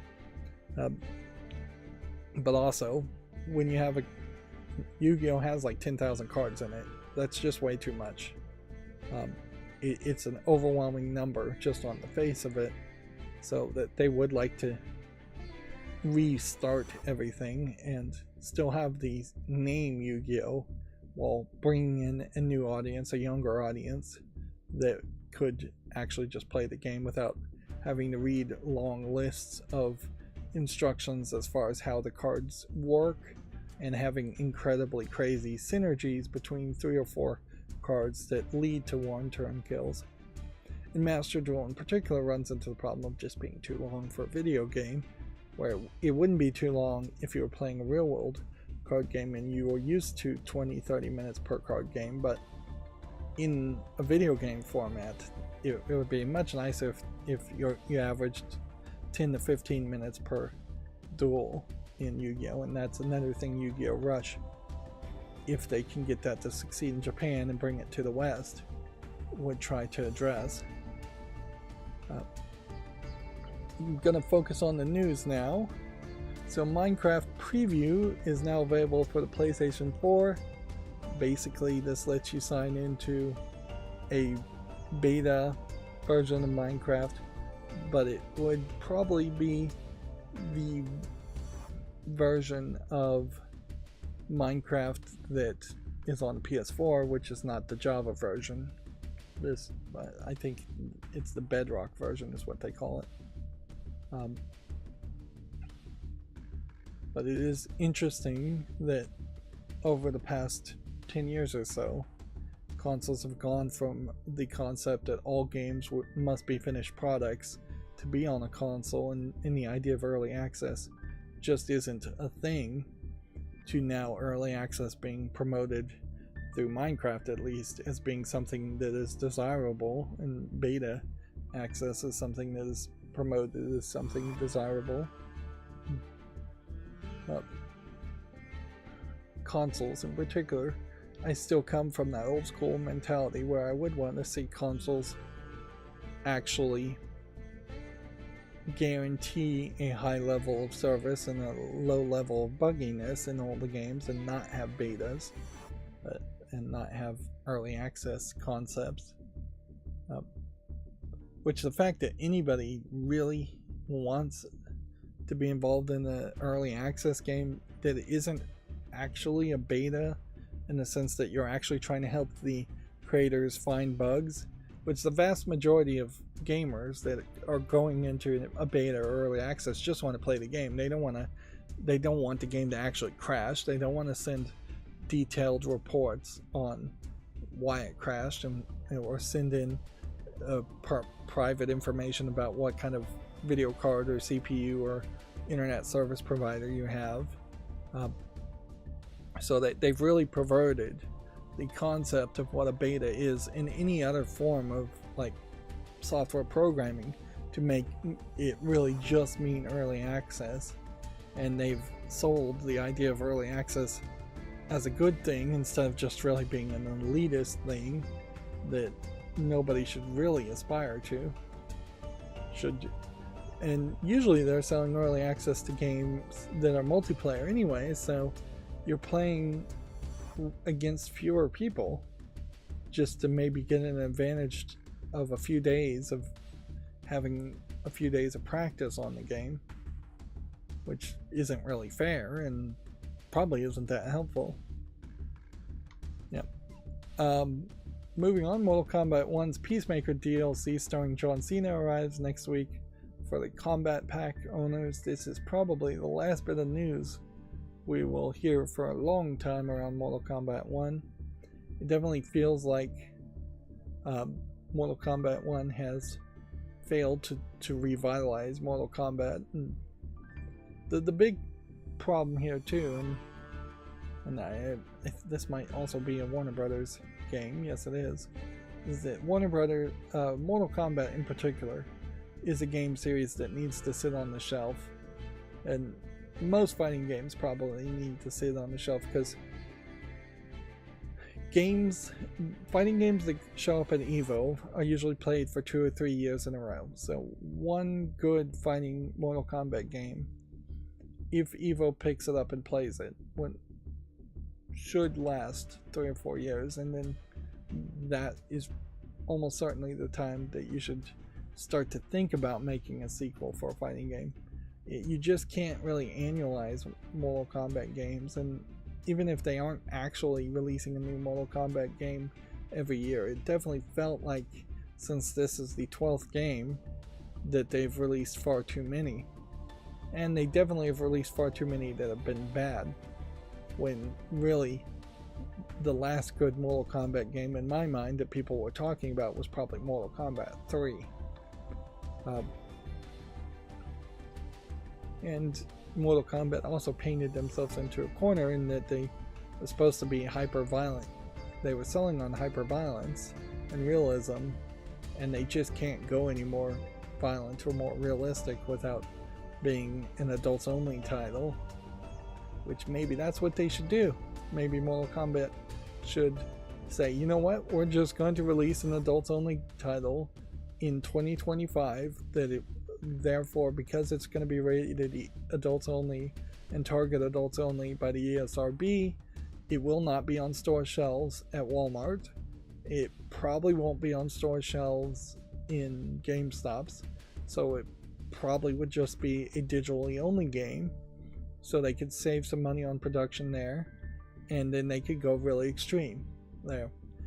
And they probably need to go not only violence but also nudity too, where just clothes get torn off and nipples get shown and bloody nipples get shown, and just huge amounts of gore, huge amount of blood, so much so that it won't be published in an uncensored format in Japan due to their censorship laws. But yeah, just push it to extreme. Like, target that the game won't be released in Australia at all due to their censorship rules.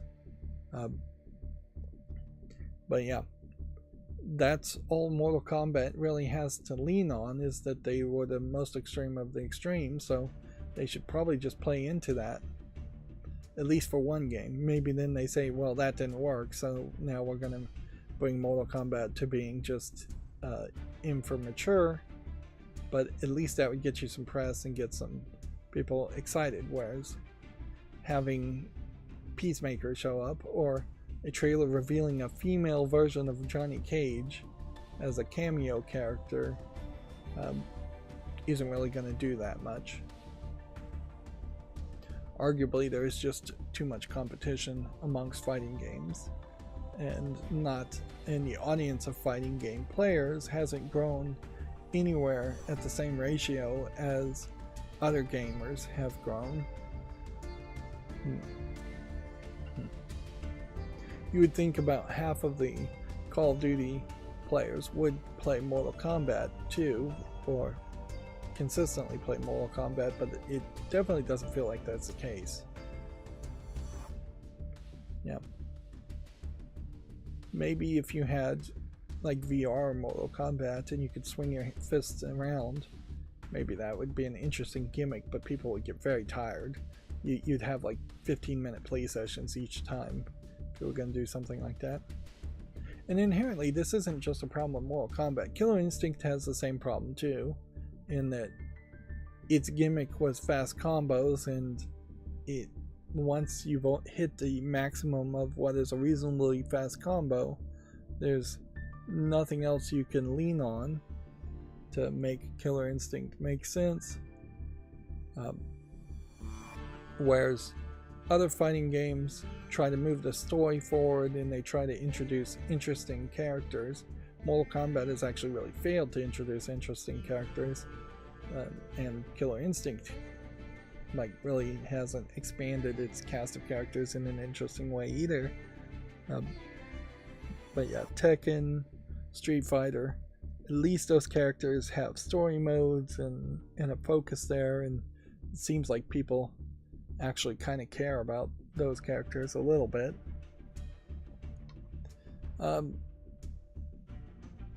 Yeah, what was I gonna say? Yeah, Borderlands has this. If you text Borderlands to this phone number, you'll get marketing messages. It says, give us your number so we can text you stuff. Text being the operative word here, you're not entering any kind of contest to win anything. This is a Borderlands film Twitter account, by the way, that is labeled just as Borderlands, but it's at Borderlands Film. Which I would say, yeah, this is dumb. I don't think anybody really is going to benefit from the idea of getting advertising directly to you, and maybe that does explain that there is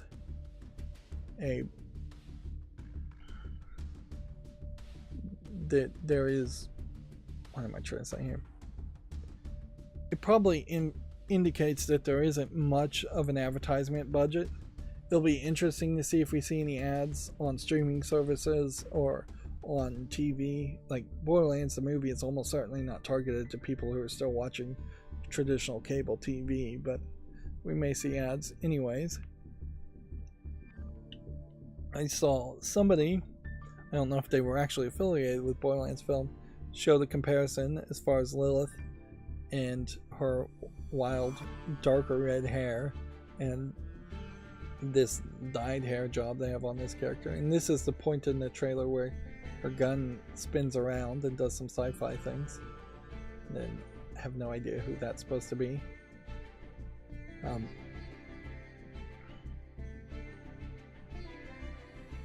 But yeah, you have some tattoos on, I guess, the bad guys here. Not even that much. Now this does look like one of the midget characters, which that's another thing Borderlands has tried to get away from, is calling them midgets or having any short characters of the psychos. And this is also a female presenting psycho, which I'm not sure you actually have any female psychos in Borderlands 1 at all.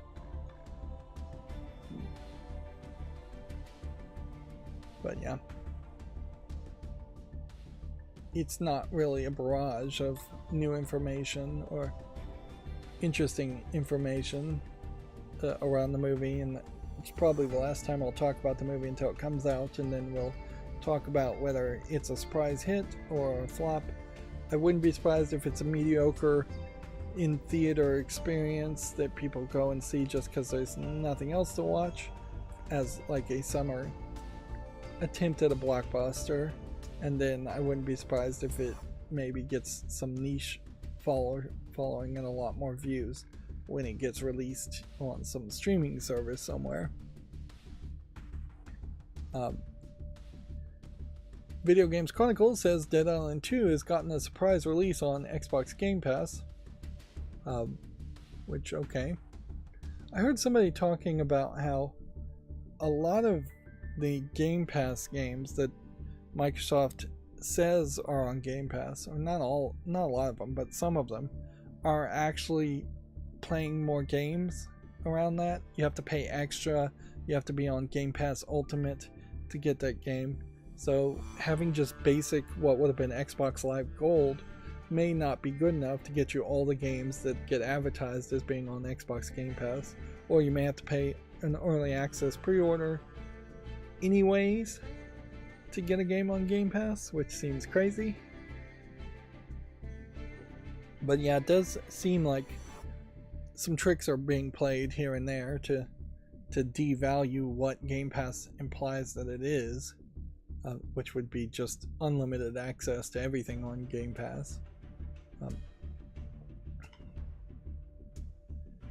Let's see. Thunderful says that the SteamWorld build underperformed, reveals it's looking to sell head-up games. The problem with the SteamWorld series is it is just a bunch of different games that have SteamWorld in the name that all play differently. But yeah, definitely this is just another story of the game industry being a bubble, and the bubble seems to be bursting now, and everybody's trying to sell and get out. The general economic bubbles may be bursting, and the game industry is just the industry that I pay the most attention to. What would really stabilize the game industry, and probably all industries, is if we could just severely limit investing. People investing in games and then demanding dividends or increased valuations on their shares. And yeah, if ideally every company could only be invested in if you were a certified investor who has millions of dollars to your name, and most investors aren't like that. A lot of investors are portfolio managers handling portfolios of people's 401k retirements.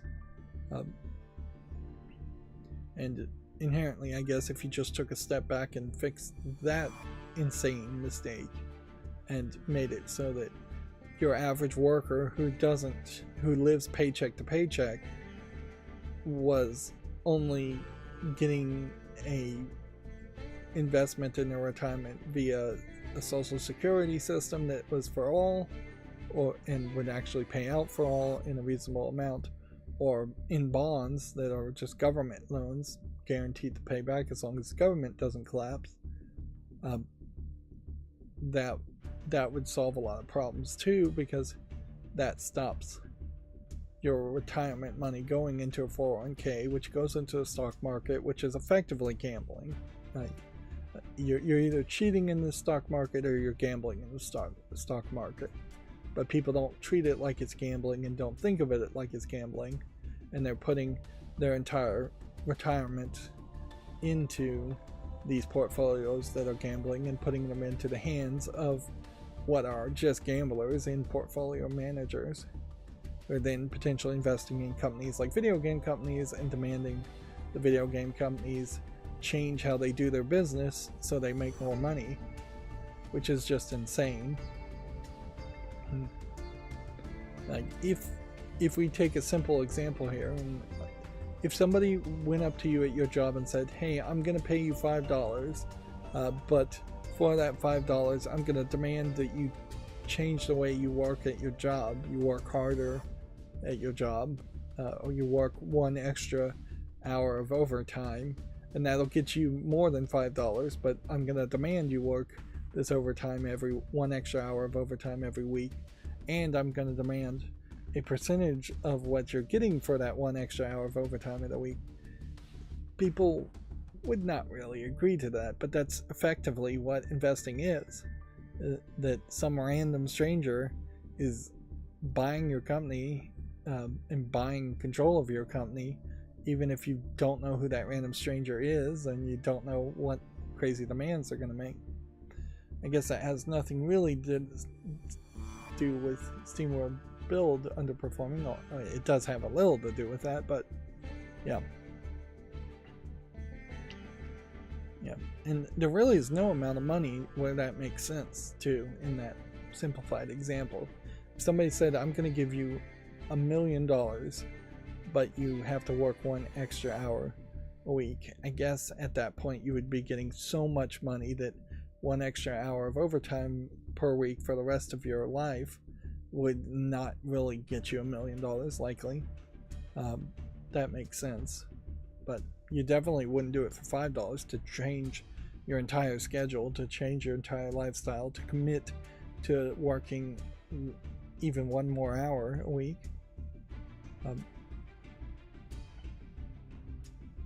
Let's move on. Final Fantasy VII Rebirth is currently the second highest scoring Final Fantasy on Metacritic. The only other Final Fantasy game is Final Fantasy IX that has a higher average score. It definitely seems like nobody has any complaints with Final Fantasy Rebirth. Although, I'm not sure that the game is actually out yet, either. I know the demo is out, but I don't know if the actual game is out.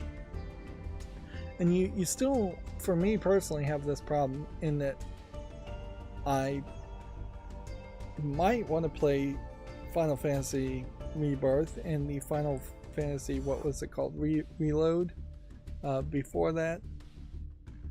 But I would want the third act, I'd want the whole story finished as far as Final Fantasy VII being remade.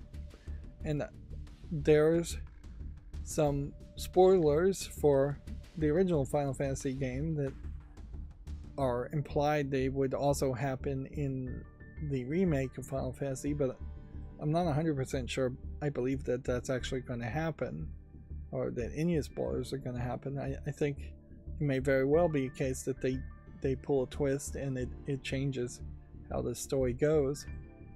Like, ideally, this is working so well in sales terms that you don't cause the character to die off who dies off in the first game, and then you can just continue to have a sequel series, same characters, and call it Final Fantasy 7-2, like 13-2, and just continue to try to have the same characters, and potentially have Final Fantasy be just the characters that have been reintroduced and people like, instead of struggling to try to make a new game called Final Fantasy with a whole new group of characters and a whole different setting, because Final Fantasy 16 definitely is not being received anywhere as well as Final Fantasy 7 Rebirth it seems to be received.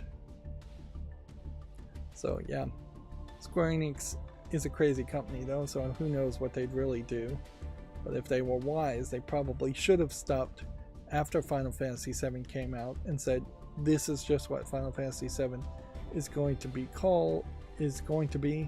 and we're going to put all resources into these characters and into this world.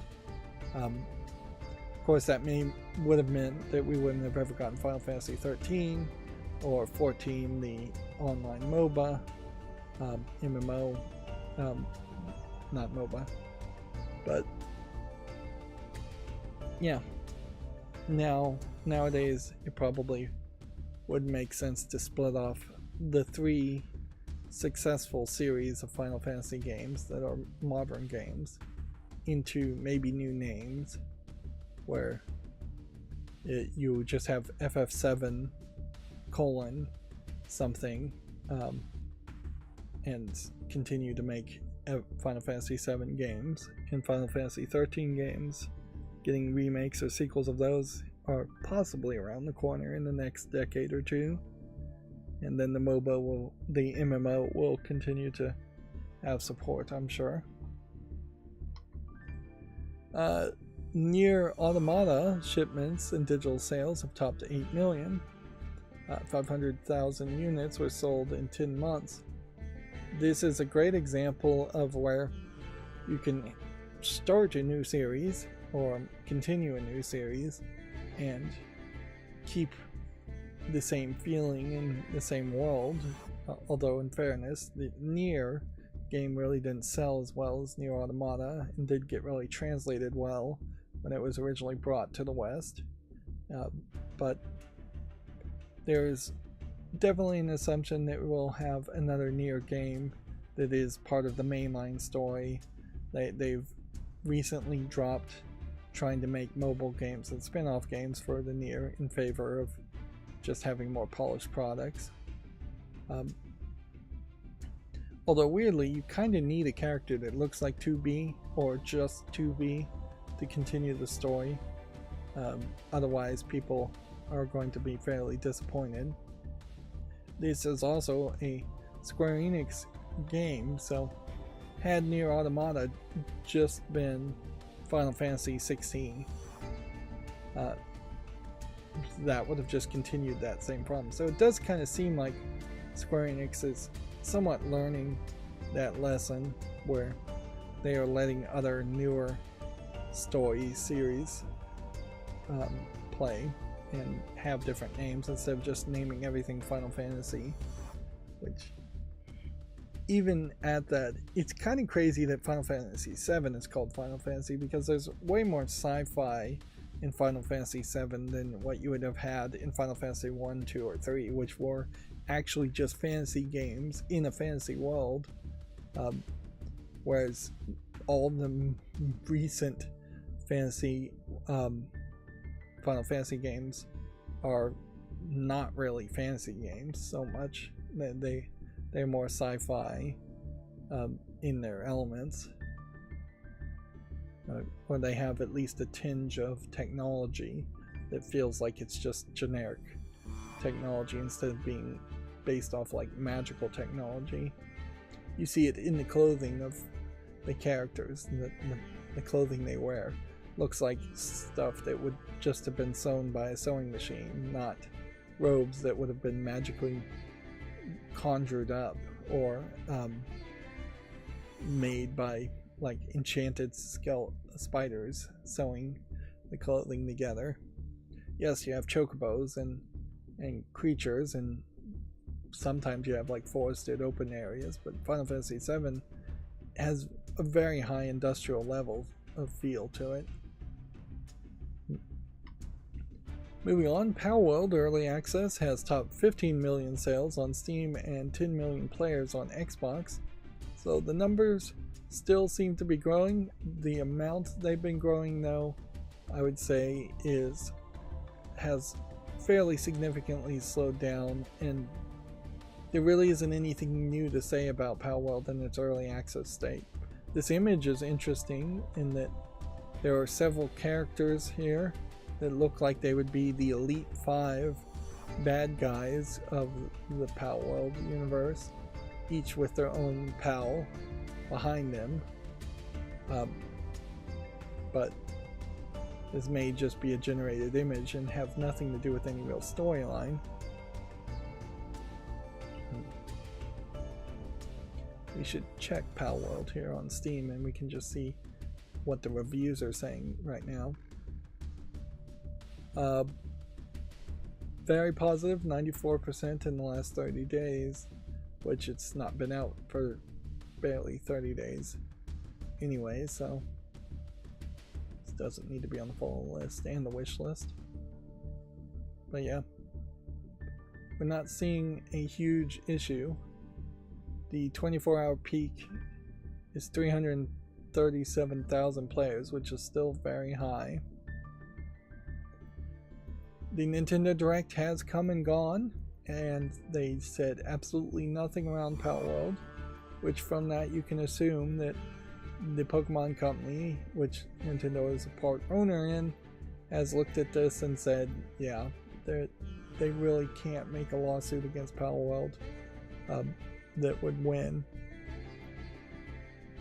Also, noticeably, the Pokemon Direct did not tease, well, the Nintendo Direct, let me get this straight, the Nintendo Direct did not announce or tease any kind of PC Pokemon game, which, if I was the Pokemon Company, I would have been sitting on some kind of PC version of at least Pokemon Red, Green, and Blue, and probably Yellow too. It would be very easy to release that with just a simple emulator and say, we're coming to Steam, we're coming to PC, and try to compete and try and steal some of the audience from Palworld by having an official Pokemon game come to PC. And you could have definitely been sitting on that project and just said, yeah, internally we have working PC versions of Pokemon, but we have never chosen to release them because we didn't feel the need to. Palworld comes out, you feel a need to at that point, then you release it. There is a Pokemon Direct coming out, which hasn't happened. The Nintendo Direct did happen. So they are claiming some kind of exciting news will happen at the Pokemon Direct. So there is still a small possibility that they'll announce that they're going to try and sue Palworld. It would be better for gamers and consumers in general if instead of trying to just sue a game that people are liking out of existence. They actually did just try to compete and release something on PC, even if it's something fairly weird, which it very possibly will be something very weird, like the sleep tracking app.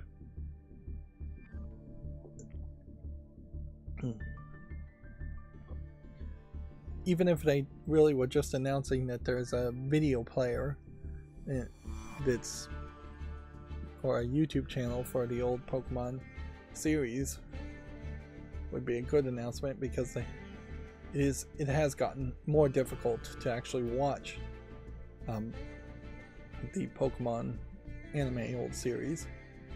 Some of the licensing rights expired, and the Pokemon TV app on Switch, I think, is being shut down. Let's see. Video Games Chronicle says that Prison Architect has been delayed to May. We'll leave that at that.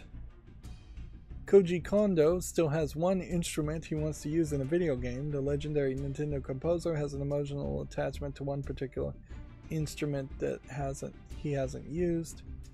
I wonder which one it is. There's a lot of very obscure musical instruments out there.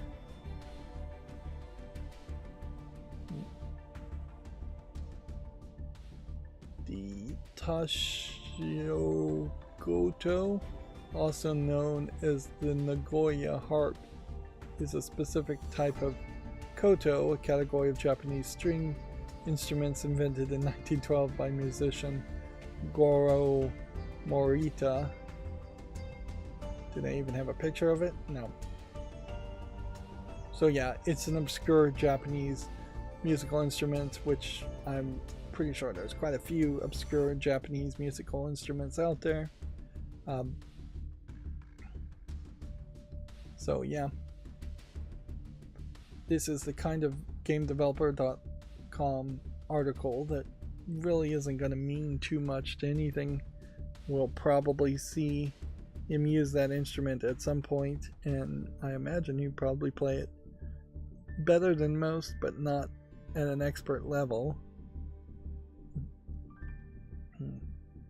If there was any kind of like deeper story as to why he wants to play this instrument, I don't know. Kondo says it's one he remembered when growing up in the 1960s Japan. When I was a child, my aunt would practice on that instrument. The idea of playing on the keys with one hand while strumming the other seemed engaging and interesting to a veteran composer. So it's like half harp, half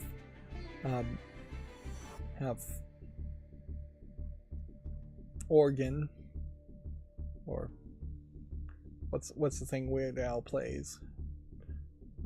Not harmonica. That's not what it is. Squeeze box is what it's called colloquially.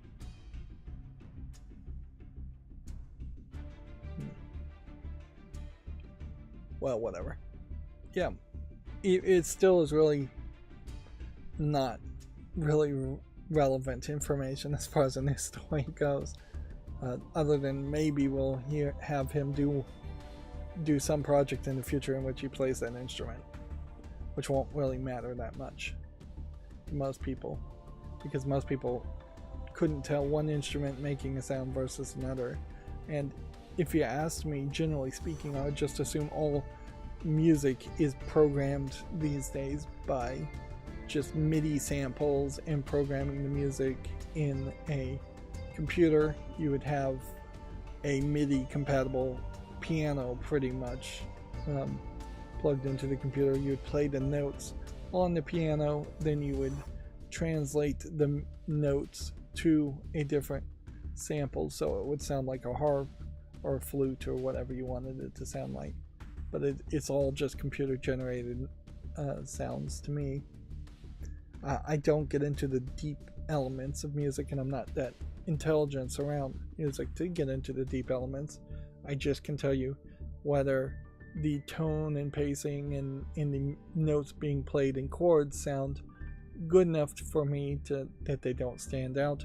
And for the most part, in video games, you just want the music to to not leave the player in total silence, while also not overwhelming them with hugely loud, bombastic music, unless it is some kind of boss battle or the music is really, really good and being integrated into the gameplay experience, which most of the time the music is not really a part of the gameplay experience.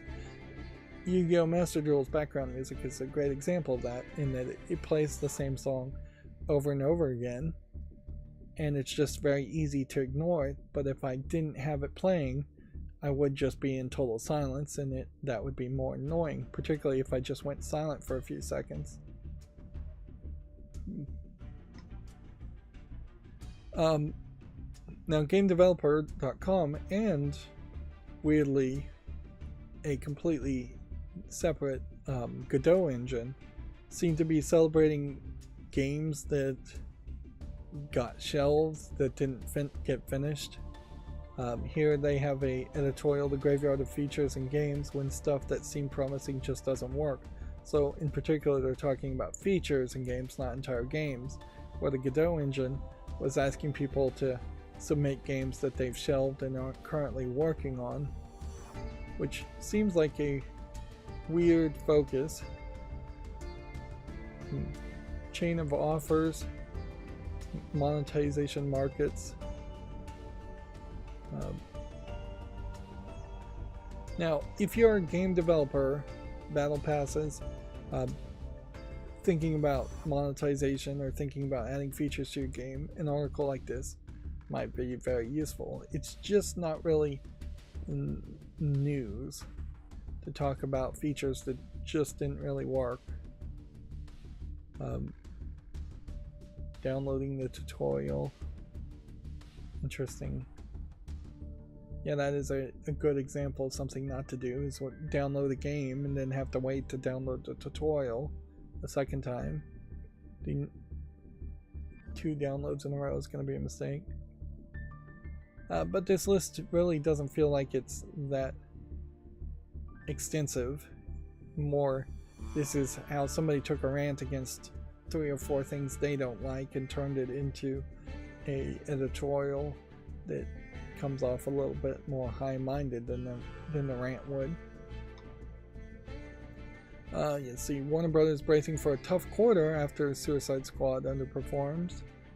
Notably, Warner Brothers also doesn't really have any other games that they can lean on, so it's not just a case that they can say, well, Hogwarts Legacy is still selling well, so it's okay that Suicide Squad underperformed.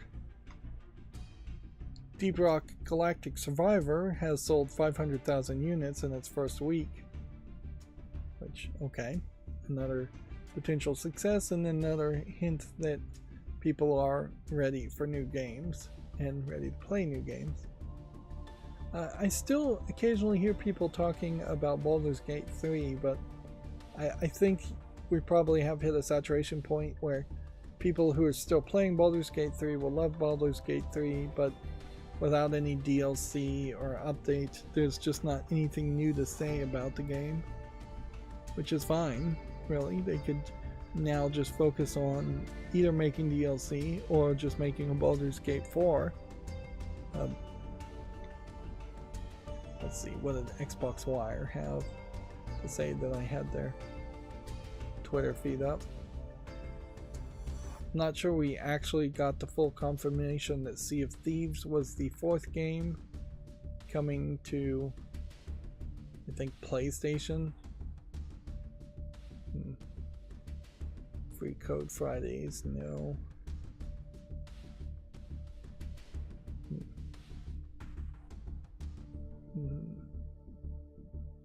This Garden of Life Cozy Simulator maybe caught my attention as a game that's out on Xbox.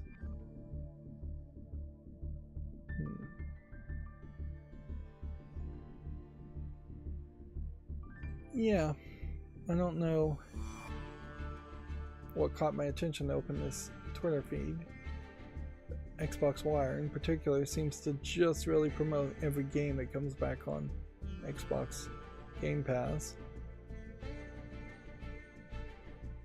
or just come on Xbox in general. February update with touch controls. Yeah, I don't think there's anything new to say there. We talked about at the Nintendo Direct that Epic Mickey Rebrushed was announced. Well, this has been since updated that it is not going to be a exclusive to the Switch. It will eventually. It might be first on the Switch, but it is eventually coming to PC, which does create a weird situation where I relatively recently played Epic Mickey 2, Power of 2, and didn't completely love it, but I don't have any kind of memory of hating it so badly that I would really not want to play the first game. So I probably would just eventually get this remake and play the first game, and yeah, I'm going backwards effectively with that, but whatever. Now, if they made a remake of the second game, I probably wouldn't want to play the remake of the second game a second time. I don't think it was that good of a game. Plus, there is also some warnings with at least Epic Mickey 2 in that you kind of need to look at the achievements and follow a strategy guide if you're going to try and get all the achievements. And you have to be fairly careful about where you spend all of your currency and not doing certain things that make certain items really expensive,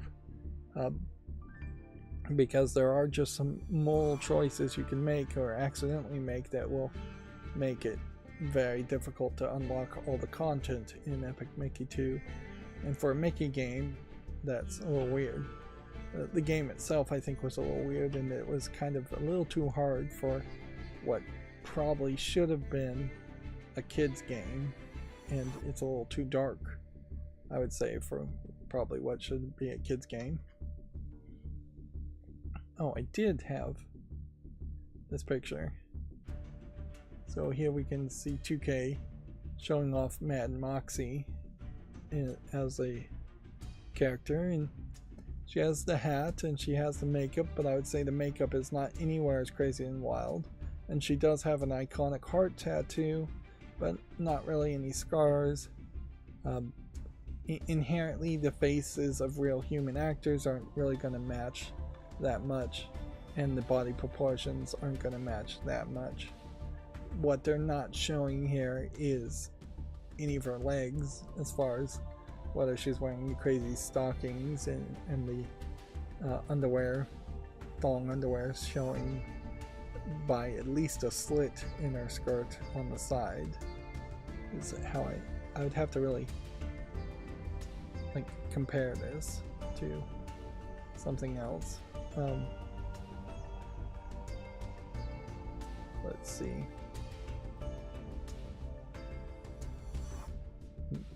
People are saying she looks old.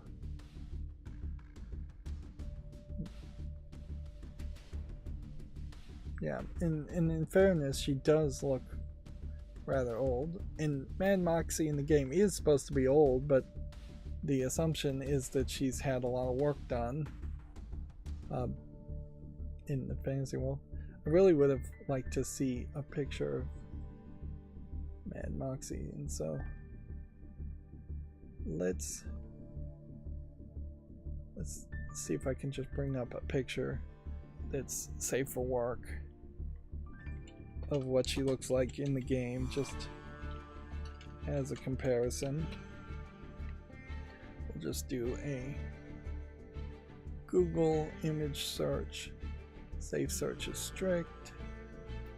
Go to images, and yeah. So see if we can get the image bigger. So yeah, you have a softer face, a bigger hat in this image. This very possibly is from the game as a 3D model, or this may be kind of a fan rendering here. But yeah, you have very big cleavage. The heart tattoo is not even showing in this one. You have the coat, and then you have the slit in the skirt and the thong being shown, and then you have torn fishnets and striped shoes, and then big high boots. And yeah, it'll be questionable if we get all of that really showing in the movie. Let's see, here's a example of fan art of the face. Here we have more fan art. There's been a lot of cosplay around Mad Moxie, and they've definitely tried to encourage people to not cosplay as Mad Moxie as they've become more of a woke character, woke company. Here she is actually in the game, being shown kind of from a distance. Yeah, and there's just that weirdness. Here she is being first introduced in the game. Yeah. In this case, it's black hair instead of brown hair, but basically the same outfit. Yeah. It is a weird situation where effectively I think Borderlands is, I think Gearbox is not happy with what they made before, and the Gearbox of now may not be really the same collaborative effort team that made Borderlands 1, either mentally or literally. It may be different people, and that has created the situation where there kind of wasn't that much enthusiasm for Borderlands 3 because it felt a little too different. It didn't have that same edgelord college frat boy feel to it that made it fun. Even if you aren't an edgelord college frat boy, having that feel and playing that role can be fun if you allow it yourself to experience it as fun. In fantasy terms, living your real life like that is almost certainly a mistake. But yeah, I don't have a lot of hope that a Borderlands 4 can recapture the fun of Borderlands 1 and 2. So, if anything, it's a series that probably should be put on the shelf in favor of Gearbox trying something different for a while, or 2K may very possibly hand Borderlands over to a different company anyways to develop it, and then Gearbox, if they're still around as a company, which is a possibility that they would just go out of business, they should focus on something else. Although all they have elsewise is Duke Nukem, so even if they were going to make a new Duke Nukem game, it's still going to have that college frat boy feel as the type of games they've made. That's all they've ever really made, is like gamer bro style games. Like, you just cannot expect the Gearbox would make some deep, insightful Last of Us type experience. They should experiment with that and try to make something like that, but they just don't have anything implying that they can make a game like that. And the one time they tried to do it in Borderlands 2, it just comes off fairly awkward when they killed off Roland. Moving on. Let's see. Why did I have GameDeveloper.com open? I'm gonna assume I just opened this mistakenly and move on. Apparently, free Prince of Persia: The Lost Crown updates will add new content and modes. The game's first big update is, quote, coming soon. I imagine it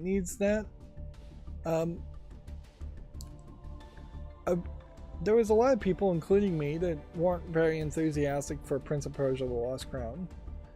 And I wouldn't say that those people were proven wrong, but they definitely weren't proven right either. The game seems to have come out, it seems to have done well enough.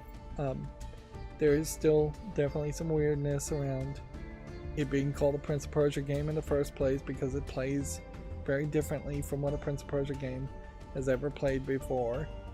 It's weird to call a Prince of Persia game Prince of Persia when they have just been incredibly delayed with a Sands of Time remake, and they really haven't been able to make any kind of new Prince of Persia game series to continue the Sands of Time series of games, which is what really would need to happen. The Lost Crown is just a spin-off game that weirdly has Prince of Persia in front of the name. But yeah, nobody said it was awful, as far as I could hear. People seem to like it well enough. Having new content and game modes, certainly for any game, would help it, and so it is the right move to go. Inherently, this is a Ubisoft game, and Ubisoft games are limited in the number and quality of their most recent releases, and I would prefer to see a spin-off Prince of Persia game than yet another spin-off Assassin's Creed game, or even a continuation of the Assassin's Creed main series at this point, since the main series has completely changed what Assassin's Creed once was. The Diablo and Tony Hawk Pro Skater support studio Disruptive Games has made layoffs. They've had to, sadly, the quote here, let go many amazing talented game developers, which they are definitely not living up to their name as far as being disruptive to the industry by doing it the exact same thing everybody else in the game industry is doing, which is just making layoffs. I definitely hope that the current and future generations of kids who would want to be video game developers are paying attention to all these layoffs and realizing that if you are going to enter the video game industry, you're going to have to be part of a massive effort of probably unionization or in some other way changing, actively participating in change of how the game industry works.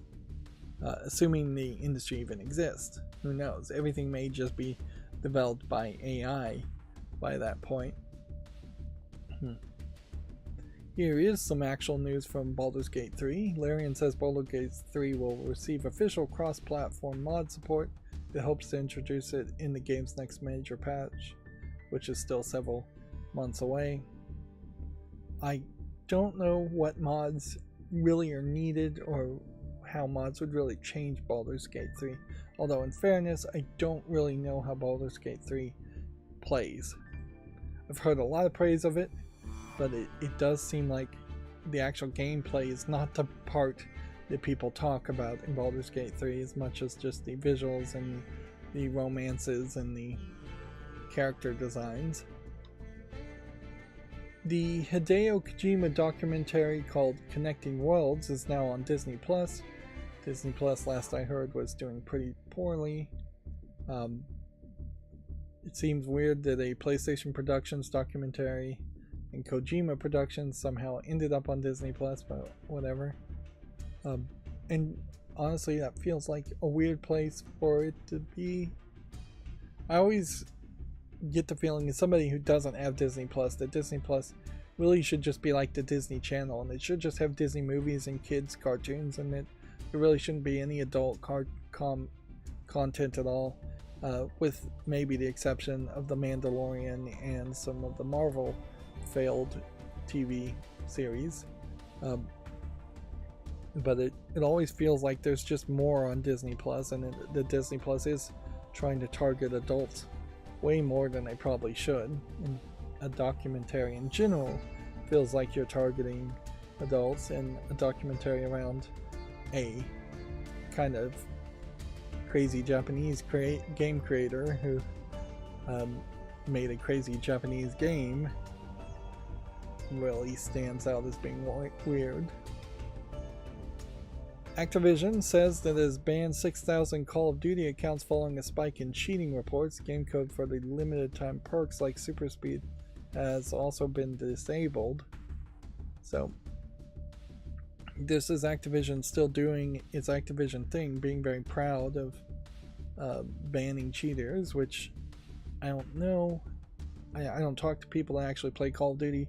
I don't know if Call of Duty players like that, or if they think that maybe 6,000 is too few or too many bans.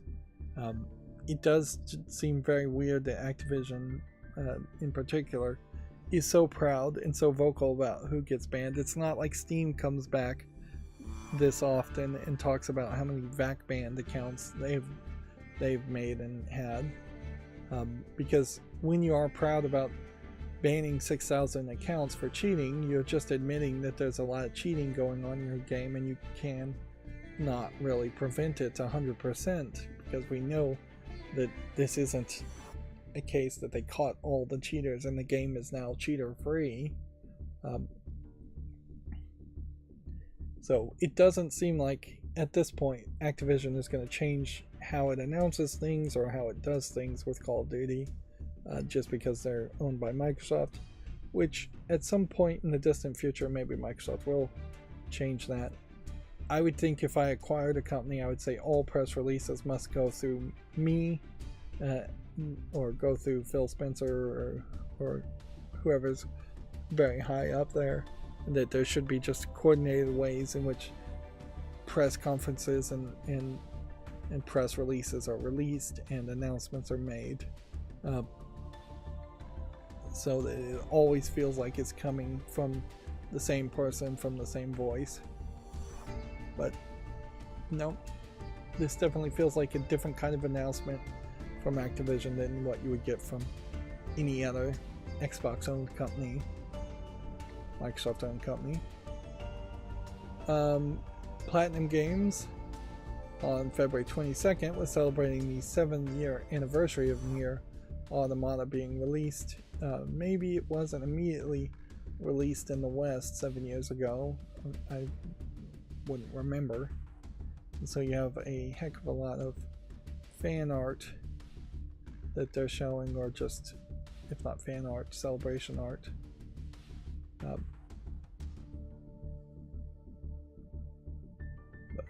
each image, I guess we could maybe see it if we scroll down, but it probably is better just to click on this to see them all.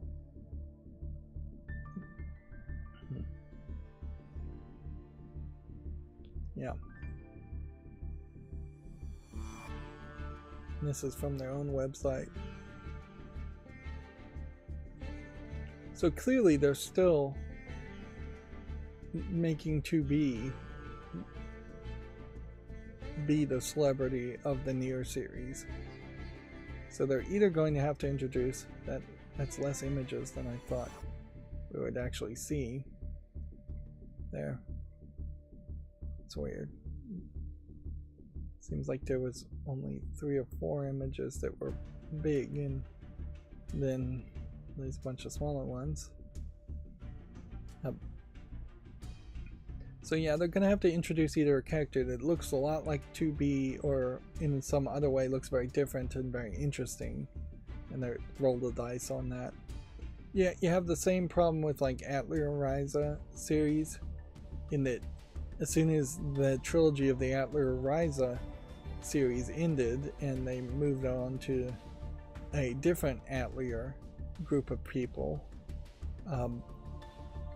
it didn't feel as interesting once they had that character from Atelier Ryza show up and gain attention. They should have just milked that completely. So we're still getting comments and retweets from Yoshimi Yasuda around the Lollipop Chainsaw Repop here. He's doing it in Japanese and English. He's pointing out that Juliet, this character here, has been retextured, but the model has not been changed. I imagine that was supposed to be in bold. In the original version, he says he used a process called facial lighting to make Juliet look beautiful. On the other hand, in Repop, one of the important goals is to express Juliet's natural beauty using CG technology, which CG technology in this case probably is getting poorly translated. My assumption here is what he's implying is that he used spotlights that were invisible floating around the face and maybe the entire body in the original game to always light Juliet correctly, which even that would be actually a little higher technical than I imagine the game would have had. I would have just thought that it would have been a light map applied to her face and body to apply lighting, in which the texture would have certain brightness level always applied to the colors of that character. Whereas I imagine now in the remake they are trying to probably apply what would be like ray tracing or some form of light mapping. CG would stand for computer generated technology, and so that doesn't make any sense when you're talking lighting unless you're talking some kind of algorithmic lighting, which would then just be ray tracing with a different descriptor around it. Looking at this picture, her head is twisted in kind of an awkward way, and so her head feels like it is a little too high. You are looking from the ground upward, and maybe that's stretching out her neck a little bit more. The arms look a little bit kind of stretched on the shoulders here, and the wrist here feels a little awkward too. The knees look alright, and the bust and belly and hips all look alright. The biggest part to take from this is to take a second away from looking at Juliet and look at the backgrounds here and see that there's definitely some lighting technology being applied to things, and some like bloom in the background from a sun. And then the next biggest thing is that there has been this consistent concern around censorship around Lollipop Chainsaw Repop, and I think they've picked a camera angle here specifically to try and alleviate any censorship concerns, as far as can you take the upskirt shot and the lewd angle and can you see her underwear, or is it just going to be a dark black blob, which it often is, or is the camera going to be programmed so you can't in a photo mode take an upskirt shot if you want to be perverted and do that. And often the Japanese release of games will let you move the camera downward and see an upskirt shot, and then the Western versions will not allow that. The Japanese obsession with what underwear, panties, is pretty notorious and pretty famous. But yeah, I don't think you would put out that screenshot unless you're trying to alleviate concerns of censorship, which is really all they have been doing completely. Here you're seeing someone put out a kind of great argument that we've run into with Western games, in that increasingly the faces have been made dirty or dark or ugly in people's opinions in Western games. Although I wouldn't inherently say all of these faces look ugly, and there is quite a lot of African or black characters here, so I think there may have been a lot of opinion in the description here. Honestly, the only face that looks a little awkward is just the face gesture here, where storyline wise, like Hellblade Suna's sacrifice kind of makes sense there.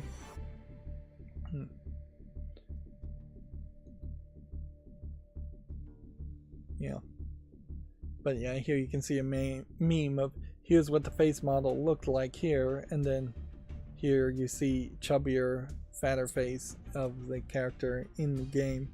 And a lot of that, I think, isn't 100% intentional. I think some of it has to do with just the bone modeling that's happening internally in some engines. But yeah, we have seen some trends of faces in Horizon in particular being changed from the first game to the second game, where she's chubbier and fatter in her face, and I think the change is mostly the problem there, not the end result. Had she always had a chubby face, then I don't think people would have complained as much. It's the fact that it changed in the second game, and I believe that was the same case with some of the characters in The Last of Us 2, Abby, I think in particular. She looked one way in the first game, and then they changed the way she looked in the second game. Then they remastered the first game to make her look even more different. And frankly, you're just not making great waves towards pro-feminism or equality by changing the way a fictional character's face looks and being obsessed with their outward appearance. That is what, even if it is just positive sexism, it's still just sexism at that point. Juliet from Lollipop Chainsaw is a fairly strong, independent woman as a character. Her appearance and her dress really should not be in the conversation as much as what she accomplishes and what she can do and how she does it without the need of a man. But also she has a boyfriend and is able to have a relationship that she chooses to have with the boyfriend. Moving on, we're going way too long again today. IGN's workers-led Creators Guild has successfully unionized. IGN's parent company Ziff Davis has willingly recognized the IGN Creators Guild, made up of 80 staffers across its creative and editorial team. Willingly recognized is probably the wrong phrase to ever use in this kind of situation. I imagine they legally were required to recognize it, or they were going to spend millions of dollars to try and fight it in court just to lose. There is probably some good things for writers and creative peoples to be unionized, but then this is going to heavily depend on whether you think the workers at IGN are good at their job or not, or whether they make good content or not. It's probably a good thing though. Inherently the internet is getting flooded with companies making AI generated listicles and garbage articles, so having people, even if you don't always agree with their opinions, even if you never agree with their opinions and you're just reading their articles as counter arguments to what you believe, it's still better to have humans in that role, I think, making articles instead of just not making articles at all or having AI create articles. So I guess congratulations on them to unionize. It is going to just maintain the status quo very much, in that it is a very tight-knit circle jerk community, for lack of a better term, as far as video game journalists, mainstream video game journalists. But you know, with unions, there might be a scrappy new person that enters IGN and decides they have different types of opinions and have the protection of union support, so they can write more right-leaning articles from a more right-leaning perspective, and it might be more difficult for them to be fired from an editor who doesn't agree with that kind of who thinks the other way. So unionization might actually break the groupthink, although it might not, because if the union runners are just in that same kind of more liberal left-leaning groupthink in the way they write articles, mainstream video game journalists tend to be that, at least outwardly, the union members may just not protect the right-leaning game people, which there are some mainstream video game journalists that do have more conservative right-leaning opinions that would color their articles if they felt like they could get away with doing that. Ideally, all video game articles would be written very flatly, and there would be no US political agenda or leaning in any of the articles. It would be easy enough to do that, but it's not really the case. And it's not perhaps Democrats and conservatives so much as it is what SJWs think versus anti-SJWs think.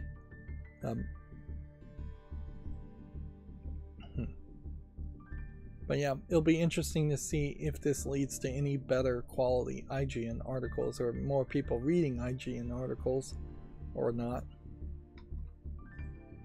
Moving on, over 25 million people have played Palworld. Apparently, I'm not sure if this is a rumor or if this has been confirmed, but the PlayStation VR 2 could be getting PC support later this year. We are currently testing the ability for PSVR 2 players to access additional games on PCs, the quote. So I guess this has been confirmed. It makes a lot of sense. By the time it came out, though, I think Valve might have a new VR headset of their own. So unless this was just considerably cheaper, I just don't see a reason to run out and buy a PlayStation VR 2 at the moment. I guess if you already have a PS5 and money is no problem, buying a PlayStation VR 2 to play the few PlayStation VR 2 games on the PlayStation might be a decent thought. Maybe you could get it on sale at some point, but I bet it never would go on sale.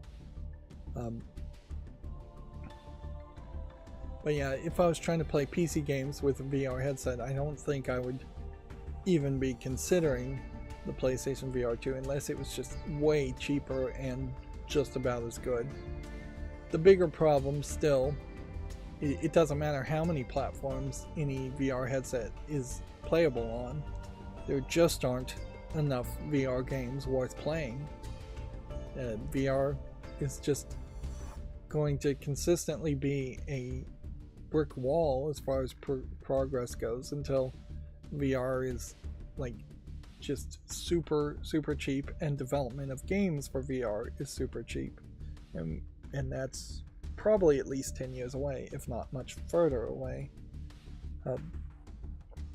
And I think fundamentally playing games in VR just doesn't make that much sense. I would rather than have VR, I'd rather to have a chip or a hat I could put on. Ideally it would just be a hat, not a chip in my brain, where I could lay down, go to sleep, and play video games while I was asleep. Or I could lay down and look like I was asleep and play video games in my mind without moving my body around. And that technology is about as fictional as good VR is at the moment, in my mind. Moving on, the Thunderful CEO says its restructuring program is off to a good start and it will take full effect later this year. Since the end of the quarter, we have initiated a comprehensive restructuring program to address past overinvestments. This is a very good way to say they're doing layoffs. It will eventually result in 20% of the company employees being laid off. But what a great way to spin it to make it sound like good things are happening when you're really just laying off people. What was Culture Crave all about? Why did I click on this?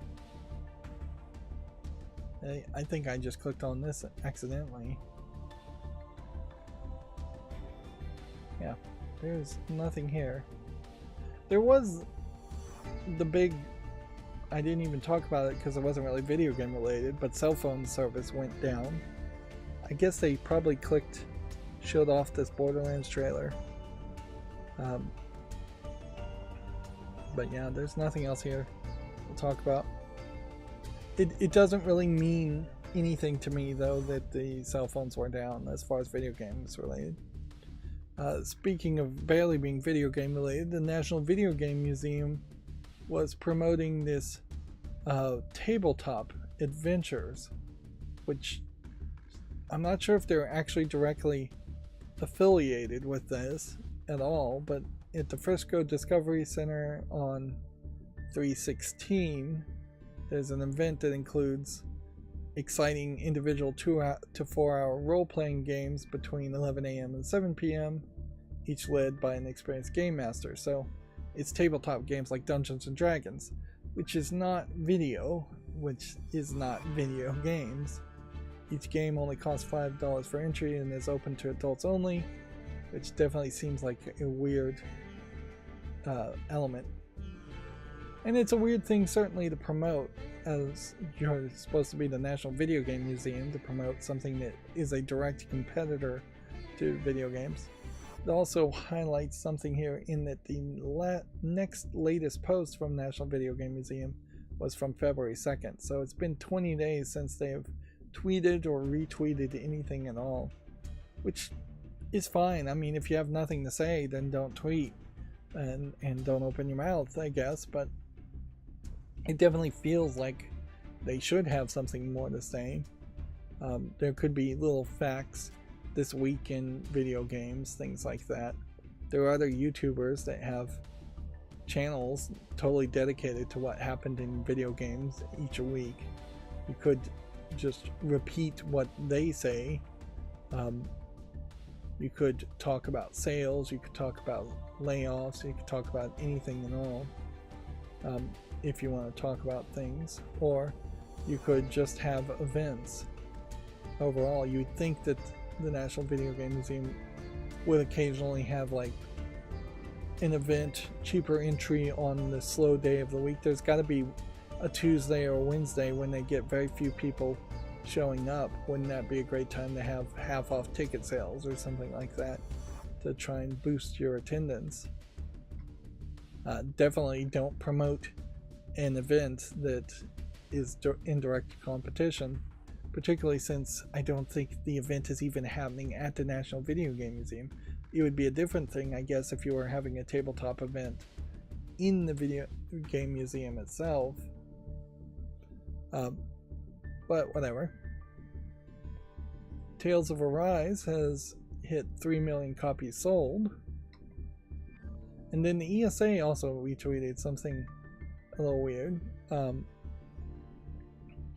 The ESA has not really been in the business of tweeting rumors or speculation in the past, but according to Forbes, hashtag Sonic Prime, a series based on Sega Sonic the Hedgehog, live tweets and references here, has joined the top 10 shows on Netflix.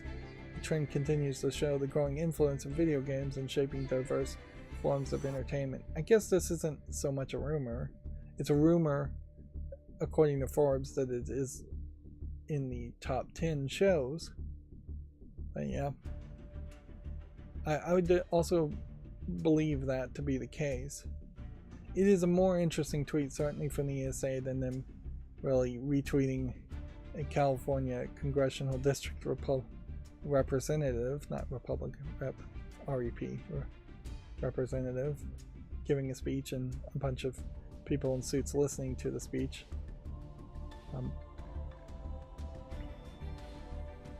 Okay. The refurb Steam Decks, by the way, as I'm looking at this page, have been fairly consistently out of stock, I think, for months. I just don't think you're gonna likely ever get a refurbed Steam Deck. And frankly, at this point, I am very much leaning to just biting the bullet of buying a $500 OLED version anyways.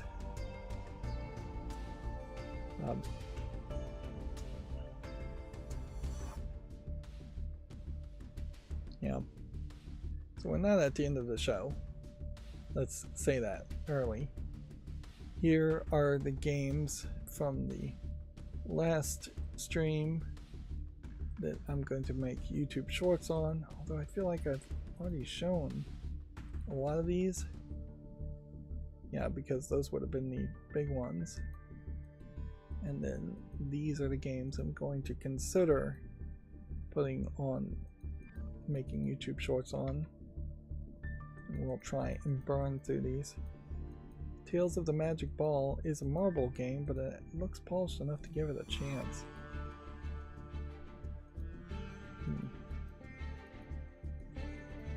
I'm gonna say no on this case. This is just a little too poorly animated.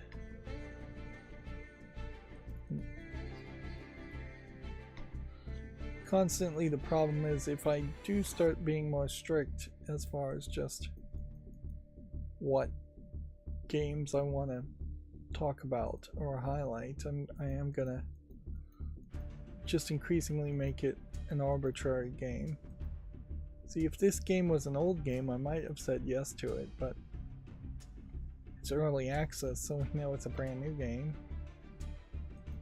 Forgiveness is an interesting title for a video game. People don't talk about forgiveness much at all in life, and you definitely don't talk much about it in video games.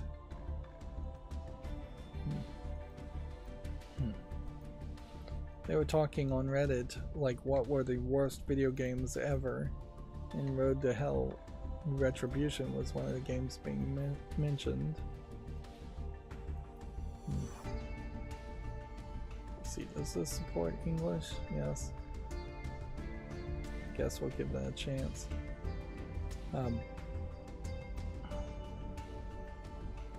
But inherently the problem with trying to name the worst video games ever is you're ignoring the vast majority of the garbage games on Steam.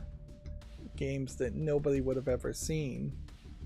So you're having to make an argument that might very well just be a matter of opinion as far as, is a game way worse because people actually saw it and it was actually advertised and sold in the store, or could the garbage games, of which there are plenty on Steam, be so much worse, which they very possibly are so much worse, that they deserve more derision than they get. Although inherently this also highlights a case where the games on Steam that are terrible are unlikely to be seen.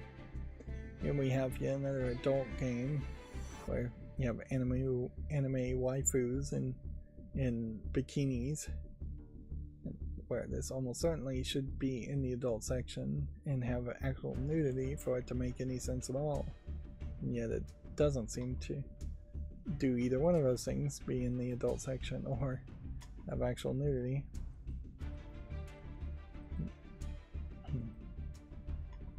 That is the one hopeful thing I think around these stories of Gen Z people just not wanting sex scenes and romance in otherwise non-romantic forms of media and movies, is the assumption there, and it could be the wrong assumption, is that they just know how to get to porn when they want to see porn, and so the idea of a sex scene just popping up in an action movie where it just doesn't really belong and just breaks the flow of the narrative makes some sense. That's one way to take it. The other way, and the fear, is that Generation Z is really just not having any desire, any sexual desire, and they're just gonna have a generation of asexual people who won't want to have kids and won't want to breed, which isn't too terrible, but could be certainly bad. A country's stability at the moment, at least, is based on its populace. So if one country lost way more people in population decline than some other country, it's straight up at risk of being invaded or attacked. Now, at a certain point, if we just had drones defending countries against countries, population declining won't matter that much, and then population decline in general is mostly a good thing because it leaves more resources for the remaining people. And there is definitely a big difference between Generation Z kids, this is a Korean only game, not wanting to see sex scenes, and Generation Z kids growing up in their 30s and 50s and not wanting to have kids at all. There is a high chance that this is an interesting idea, investigating a plane crash. A little morbid, certainly, but it's certainly not something I've seen in a video game before. Yeah, there's a high chance that most kids would still want to cohabitate in some way, get married or whatever, and have children. If anything, I imagine Gen Z kids hopefully just have a better understanding of how expensive and how difficult it is to raise children, and that you really have to like kids at all ages as an element too. I'll give this a chance. You can't just like babies or 1-year-olds or 2-year-olds. You've got to like 13-year-olds, 14-year-olds, 16-year-olds, 18-year-olds too. You have to be willing to at least tolerate those children at all those ages, because they are going to be that age. I'm going to put this on the fall list, but I'm not going to make a short on it, just to see if maybe it gets reviewed well.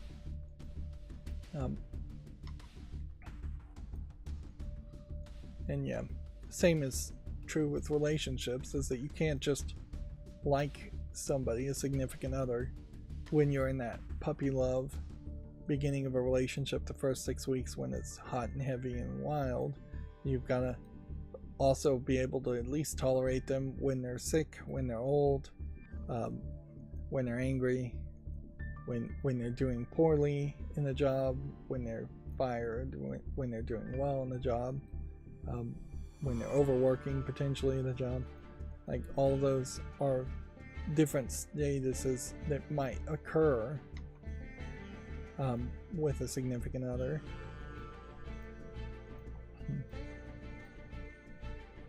And yeah, you have to at least be able to imagine staying with them for a significant amount of time before you should commit to something like a marriage. Star Trek Legends, interesting. You would have thought that there would have been more advertisement around this, but it has actually been fairly commonplace that Star Trek games do just come out of the blue on Steam, either because they are mobile games first and foremost, or because the Paramount is just licensing these games to nobody people. This is an online PvP game with some single player aspect to it, but I wouldn't be surprised if it's fairly focused around online PvP and it's in early access. Yeah. I'm not sure there really is a game you want to play here, but unlike the last Star Trek game, it does seem at least that you are focusing on characters versus the last game focusing on ships. Of course, you also have some weirdness here where you have like Locutus and Borg and Worf, and then you have, I don't even remember her name, from Star Trek Discovery. Like, one of these is not like the other in relevance to me. I am still playing Star Trek Lower Decks on my cell phone, although I should really stop playing it because there is no new content once again. I hit a wall. And yeah, I'm still playing Tinkafuma as an adult game on my cell phone, and I'm still playing Memento Mori. I've really pretty much given up at this point, but have yet to uninstall the 7 Mortal Sins Ecstasy game, but I should do that. This Lost Legends of the Red Wall, either this is a spin-off game, the Scout Anthology, or a repackaging. I remember something around this name and it being somewhat promoted. If you're familiar with the Red Wall book series, which I am not, this should be fairly exciting. Unfortunately, I don't think there's that big of an audience of people who aren't familiar with the Red Wall series that also play video games. Yeah, and here we have a spin-off game coming out, but only 2 games, so they're not really flooding Steam with a whole bunch of Red Wall games. But at that point, you kind of would have expected a bundle for both games. Here we have Nightingale, which is mixed reviewed at this point. It's an early access open world survival crafting game, it says, but the visuals really make it seem more like you're just fighting creatures and not really crafting at all. Feels like it's trying to be maybe something closer to what Fortnite originally was. Let's see what the reviews say. At this time, even though I bought the game and I'm playing it, I can't really recommend it. I participated in the playtest and found certain aspects of the game to be annoying and made me question the design focus of the game. I provided feedback and I hope they can fix some of the most glaring issues. Instead, they doubled down on some of the more annoying aspects. There are now in my crafting view 27 augments for various crafting benches. These are items you can craft and place near other benches. Some augments affect only one bench, some affect multiple. Yep. Played for 40 plus hours at the time of writing, and I've been looking forward to the game for years, and there are parts that are good. Visuals are great, the voice acting there is I enjoy. Wish there was more of it. The gear crafting system is very interesting and not reached in-game yet. There's a lot of thing here. A lot of things being said on the negative reviews. I need to read the shorter, piffier negative reviews. Currently the game is a crash simulator, but I love the craft system, can't wait. So it seems like more people like the crafting system than people hate it. Combat is super clunky and you've got 3 animations to cycle through when using a tool or weapon. Let's see what the cons here. Progression is one of the biggest issues. It's not clear to the player what you're supposed to be doing next. It's overly complicated. It doesn't need to be. It's extremely grindy. Combat is boring. Puzzles are way too easy.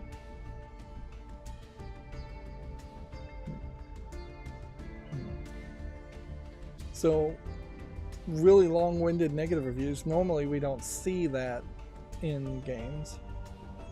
So, what I generally would have to assume is it's just not really coming together, and that this is potentially a true early access in the sense that they are still tweaking the formula of what they want the game to be, and potentially they don't really know what they want the game to be. which would also kind of explain the visuals somewhat here too, is that it doesn't quite feel like there's a consistent plot. Like the fact that you have one gate that looks like this, and then you have another gate that's big and round like that, seems just visually inconsistent. The fact that you have some worlds that have monsters that look like this, but then you have some worlds that have monsters that look like this, seems inconsistent.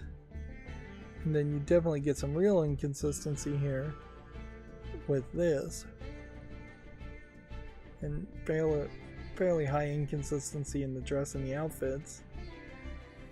And yeah, this looks like a harpy demon, where this guy looks like a fairy fae monster, assuming that's not just a playable character based on the outfit. Definitely it's a case where I just don't know what is going on. I probably need to start closing things that are on the fall list and redo how I'm gonna do fall list cleanups going forward, because like this is a game that almost certainly doesn't need another YouTube short around it, and if I'm trying to reduce the number of YouTube shorts I make, when I get to a tab that is already on the fall list, I should evaluate it to see if it could leave the fall list and go on the wish list like that game could, and then just not make another YouTube short on it, so close the tab.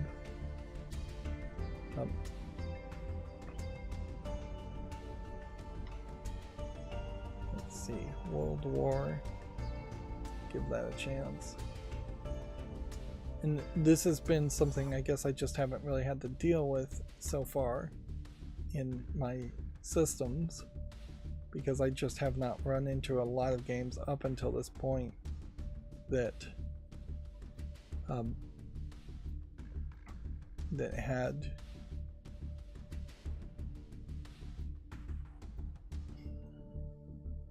I'll give this a chance. Yeah, I haven't run into a lot of games that have been on the fall list and have actually released lately. Also, I haven't seen anything on the stream chat on Twitch as far as I can see, unless my stream chat box is broken. Which I wouldn't be surprised if dual streaming, multi-streaming to Twitch is just going to be a really slow process. And it would be nice if it was just a breakout hit, totally, but it's not likely to really happen there. And inherently, even if I was a major success on Twitch, I just don't have a lot of confidence that I would try to become a Twitch streamer over a YouTuber, because I want to do pre-recorded videos. I need to do pre-recorded videos, and that's just not something that ever really gets promoted on Twitch as much. If there was somebody new in charge of Twitch and they did start to say, hey, we're gonna really start to emphasize pre-recording and editing your footage a little bit more, which you could solve a lot of problems on Twitch if you started to emphasize that, because you could say, hey, we're going to lock out the live streaming ability from a lot of these Twitch thoughts until they edit themselves down and censor themselves, so no more nip slips type stuff, or no possibilities of nip slips.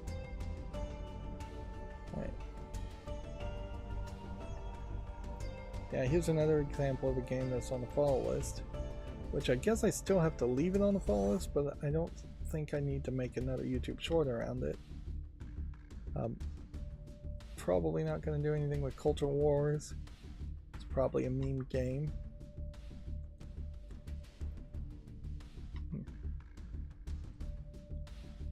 But yeah, that is definitely also working on the assumption that Twitch wants to eliminate the feeling that at any point you could get a nip slip getting cancelled. I'll put this on the fall list, but it's not visually interesting enough to make it short around. This Penny's Big Breakaway game might be something bigger. Geometry Survivor is a mess of neon colors.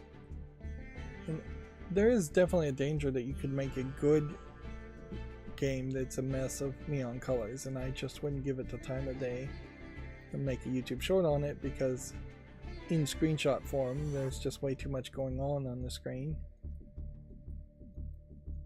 But yeah, most of the time I assume the games are pretty bad when they have big blobs of neon colors filling the screenshots. Meteorite Z the Apocalypse. I'll give that a chance. And yeah, that will be it for the games. So that was the games that came out on Wednesday, or around Wednesday. Let's check SteamDB for the all-time peak so we can get a general idea. What the expectations here is to see Helldivers continue to be strong. Doesn't seem like they've gone up much.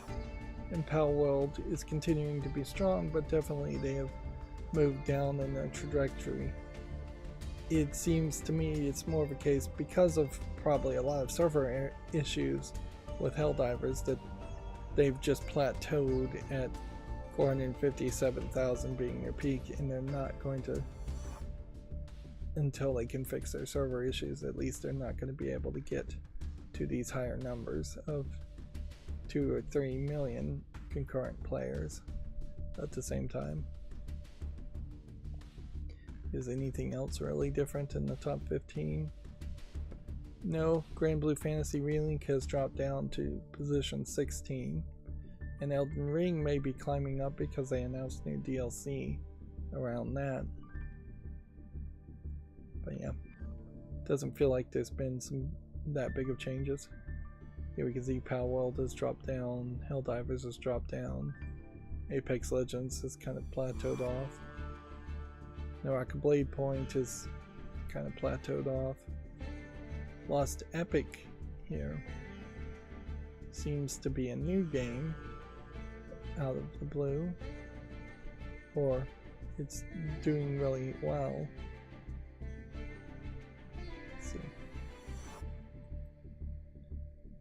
Yeah, I'm not seeing any other data sample on my chart with Lost Epic ever being a thing, so it's either a brand new game, which would be nice if I had that information in the chart if I ever get back to working on this chart and trying to correct its many problems. But yeah, launch date would be helpful, or if we could make something like a star to show a start point, that would be helpful. I don't think Google Sheets could do a star though. Yeah, and obviously if somebody was better at making charts than me, they could probably do a much better job of making this chart to show the relative ups and downs of the big trending games, while also probably curating this so that most of these games way here at the bottom are not shown, because that's a lot of games. Although we probably should show these games and just ignore the top numbers, because that would give me more information. 2K has paid for a publisher sale. Definitely seems like Valve is really just letting anybody pay for a publisher sale, and I guess the question here is to look and see how far till we see Helldivers and how far until we see Palworld, which both of those games are in the top here being promoted. And noticeably, also, Baldur's Gate 3 is still being promoted. And IGN's Fan Fest apparently is also happening. And your average random games are on sale. Dreamlight Valley, 25% off. Still may not be worth it at that price.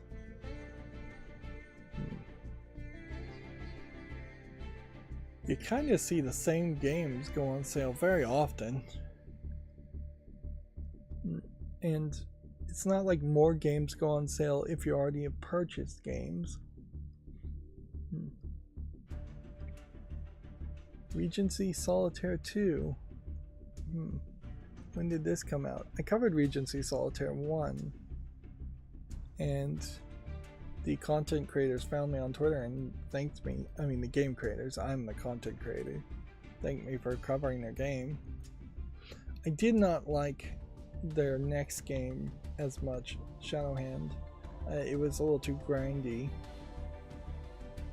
But yeah, I could certainly see covering Regency Solitaire 2 at some point.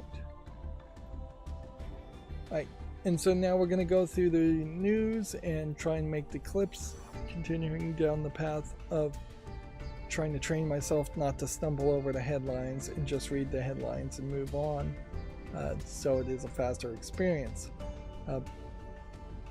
In particular, I think the clips may actually work today. I hope the programming is finally going to work as far as making the file to actually make the clips, instead of just pretending like I can make clips when I actually can't.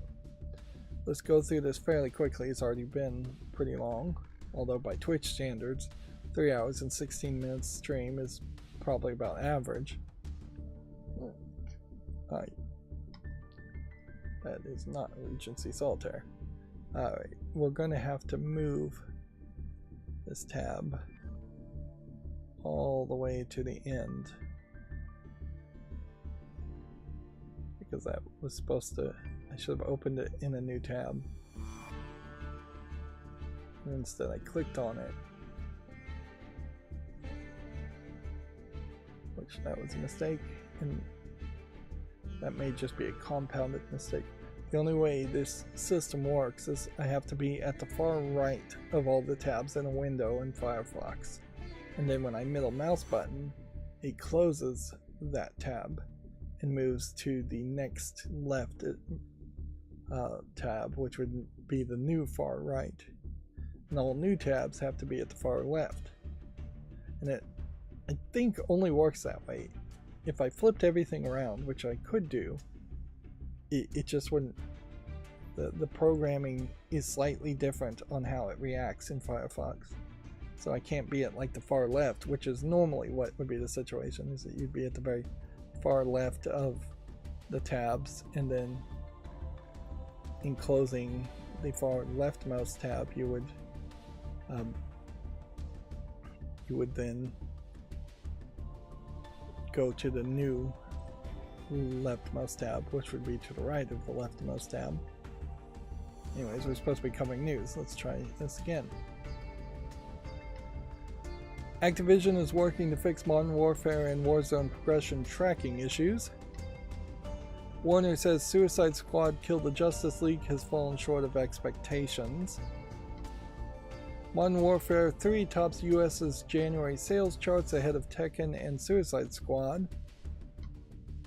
Nightingale Studio says it's prioritizing an offline mode following fan feedback. Free Prince of Persia: The Lost Crown updates will add new content and modes. Larian says Baldur's Gate 3 will receive official cross-platform mod support.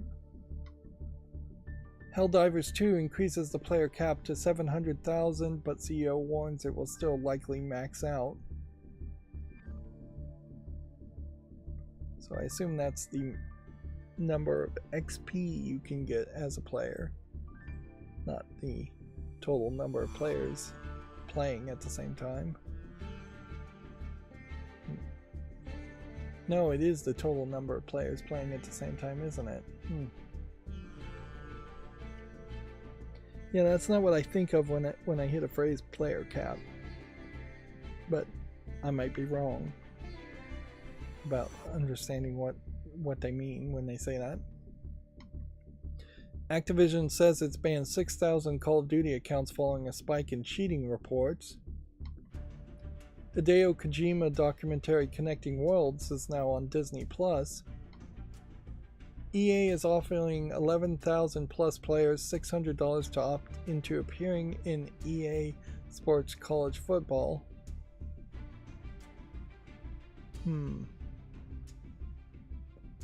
There almost certainly are people that would be willing to pay to take $600 to give their name and likeness to a video game. Like, I definitely would consider taking that deal. And that probably is pretty cheap compared to buying the likeness of any kind of actor or any kind of college football player.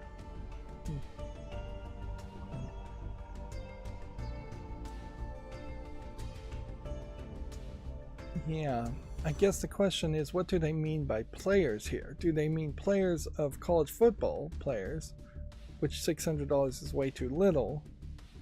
Or do they mean players as in random people who play the game? So let's scroll down and find out the answer here. Yeah. It's asking more than 11,000 college football players to opt into it. So $600 is garbage money, basically, for your name and likeness. Perpetually, I assume, to be used, so there would be like a college football 26 that you probably wouldn't get any kind of residuals for, and a 27 that they would just be able to use your likeness again. And very possibly, if you're a college football player now and you go to an NFL league, then EA may already own your likeness in that case too, so you may not see any more money. That is way too little of money for a college football player who is effectively a celebrity as much as they are an athlete. Well, they're probably more of an athlete than a celebrity, but they have to consider themselves both as a pathetic offer. It's such a pathetic offer, you really wouldn't want news reporting on that at all. And just putting out an offer of $600 in general seems to be like you're unwilling to really negotiate. You might have gotten some people for free, you might have gotten some people for less than $600, but you're definitely going to get some people that are smarter that are going to want more than $600. I'd think you'd be closer into the tens of thousands of dollars to have your name and likeness in a video game if you're thinking of yourself as being a college football celebrity. On the other hand, yeah, if it was just players being asked to put their name and likeness in the crowd, players as in people who just play video games, I would have taken $600 for that as a nobody. But as even a college football celebrity, which isn't even that big of a celebrity, $600 is laughable. That's ridiculously low. Mortal Kombat 1's Peacemaker DLC stars John Cena. It arrives next week for Combat Pack owners. WWE 2K24's confirmed final roster seemingly removes Vince McMahon and Brock Lesnar. They are using the old image here too. They had put, I believe, John Cena over Brock Lesnar in the new image. But yeah, it seems pretty obvious that Brock Lesnar and Vince McMahon are going to be missing in some levels from the roster. It's going to kind of suck if they're completely missing and unplayable, but I would assume that they are not going to be emphasized, and then there will be some way to play the characters or make a custom character that looks like Vince McMahon and Brock Lesnar. This is following sexual misconduct allegations on Vince McMahon and Brock Lesnar as to why they're being removed. It would be interesting if Brock Lesnar and Vince McMahon just get retconned from the history of WWE. Although if you tried to retcon Vince McMahon from the history of WWE, there is no history to be spoken of around WWE. Like, even when Vince McMahon's father was running the WWF at the time, is what it would have been called. Like, that would have to be retconned too. You'd have to just create a whole new backstory for wrestling and just try to lie to your audience completely.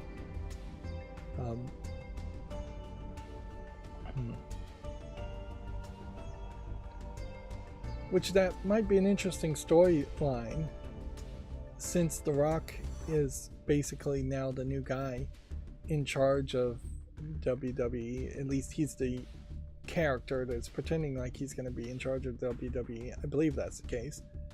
You could have him turn heel and be the bad guy and just be this like super pro censorship authoritarian bad guy that everybody hates. And then you'd have many instances where somebody would start to say, back when and before anybody even utters the word Vince, The Rock would just have a new catchphrase: "We don't mention that man."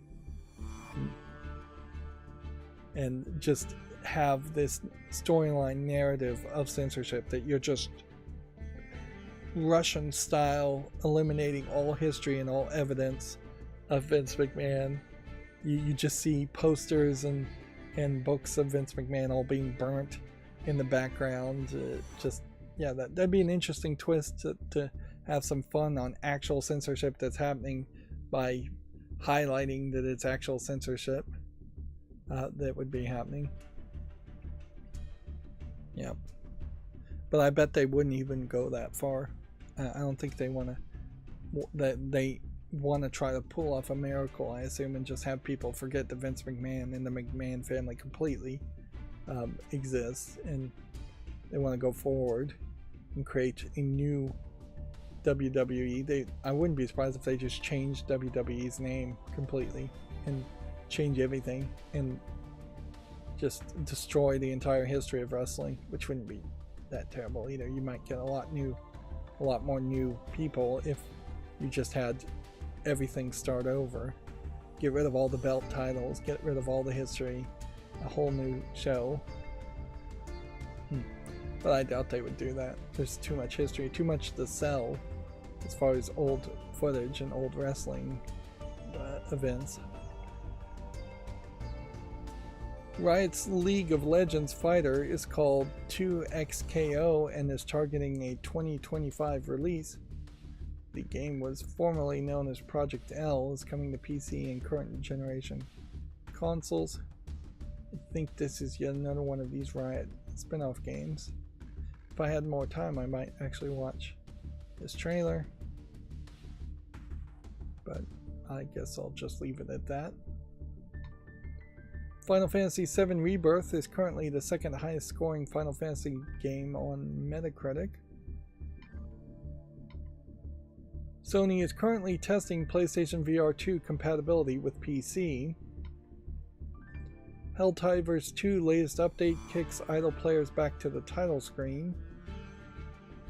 Yeah, this was one of the complaints, is that inactive players have just been staying in the servers to avoid long queue times, which has just made fed on itself to make long queue times.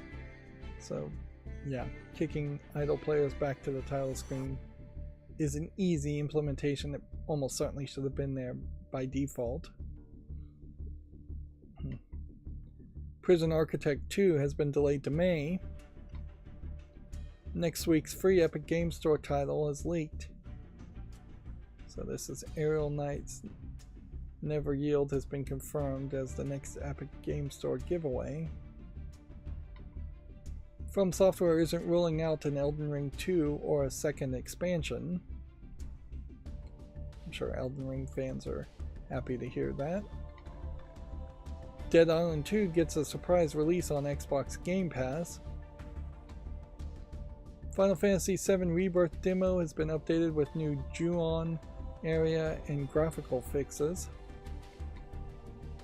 World of Goo 2 will be released for Switch as a console exclusive in May. The sequel is also coming to PC Mac and Linux eventually. Which, I guess those aren't consoles.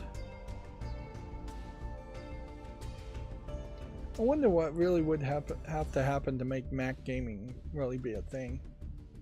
It would have to just be a massive compatibility layer like Proton, and Apple actually caring about gaming on Macs, and Apple actually caring about selling Mac computers for it to make sense.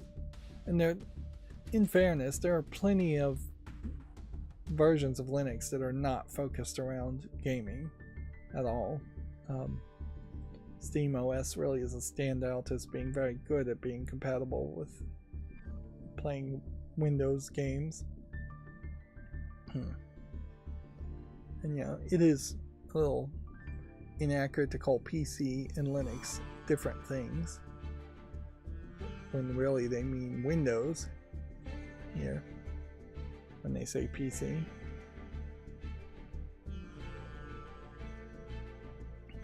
Moving on. LlamaSoft, the Jeff Minter story, will be released in March. What was this one about? Who's Jeff Minter at? That name sounds familiar. It's coming to PC, PlayStation, Xbox, and Switch. Tells the story of an influential British game designer career in the 20th century via virtual museum of design docs. Is this the guy who made Goat Simulator? I think it is.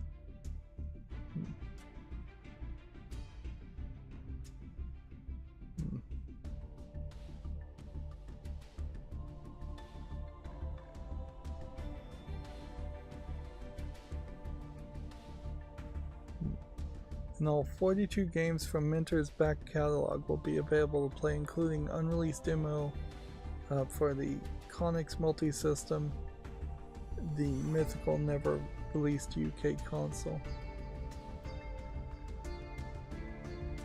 Digital Eclipse's next interactive documentary is LlamaSoft, the Jeff Minter story. Let's see if we can get a list of what the games are.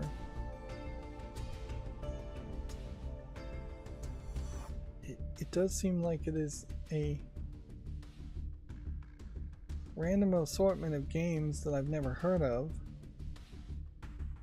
and I'm not 100% sure I believe these games actually existed.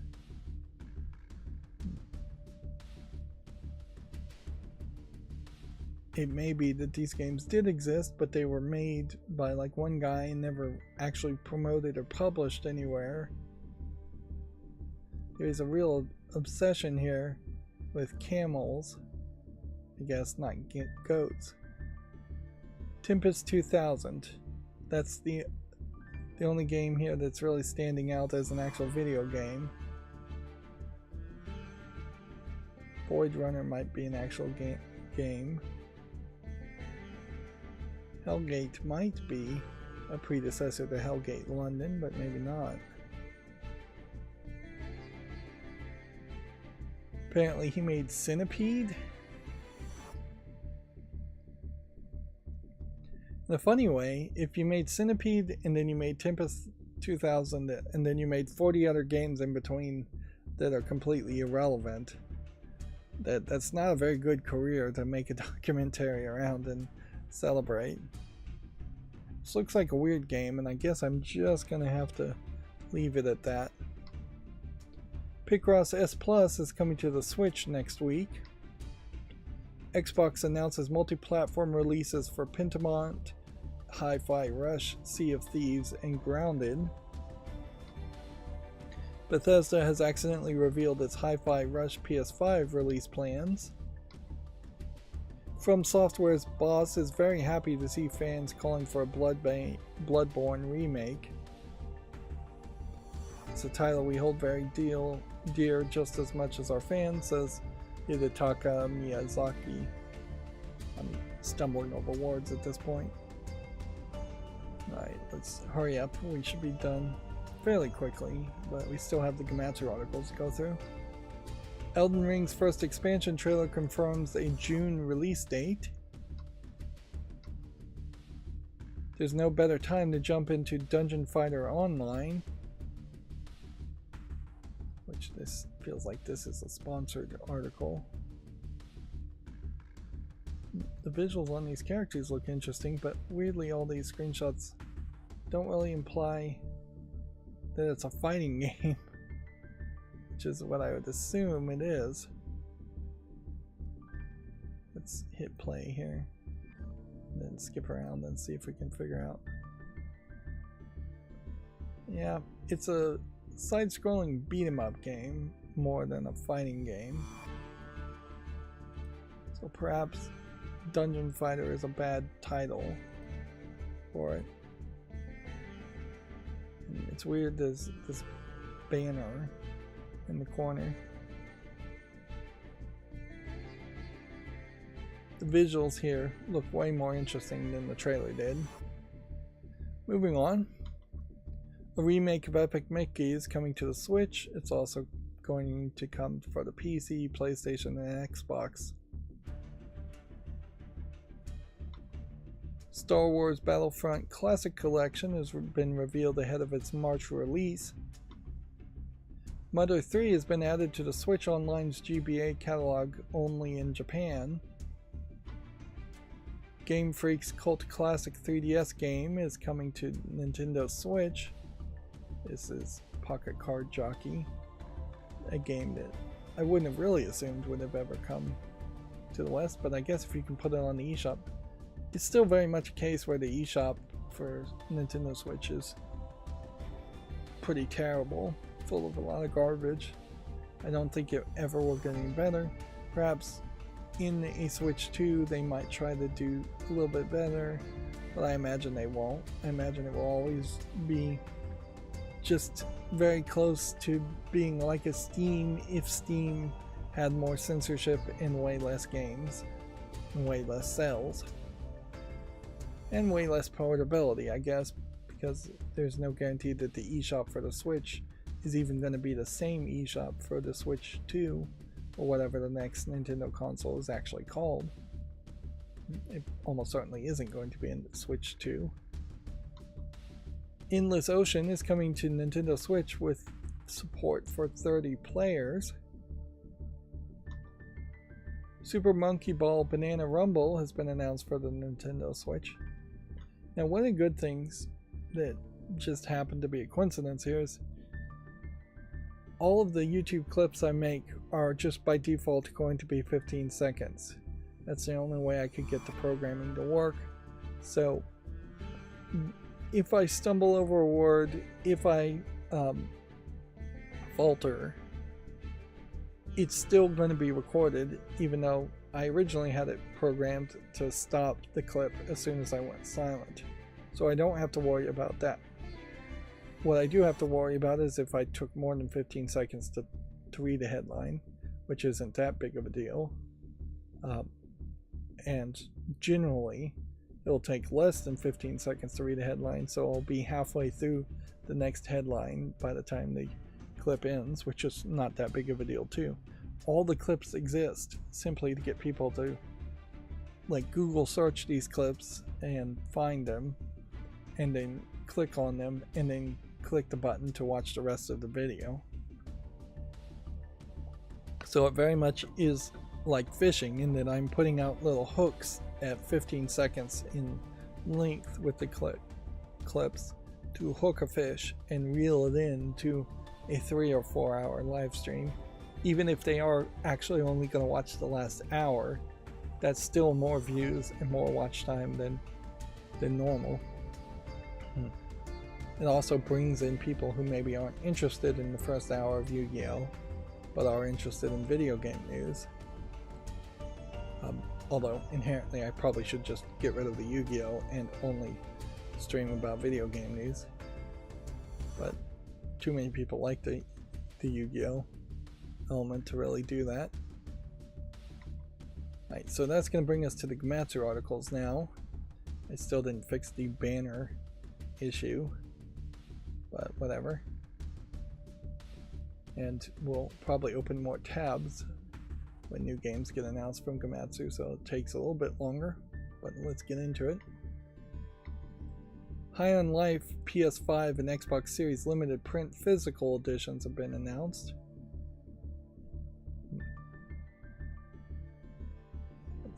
check to see if this is on Steam. Yes, rated very positively.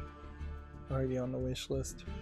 Probably don't need to make a YouTube short around the game just because physical editions have been announced. I don't think that really qualifies as a reason to say something is trending. Bo Path of the Teal Lotus launches July 18th for the PS5, Xbox Series, Switch, and PC.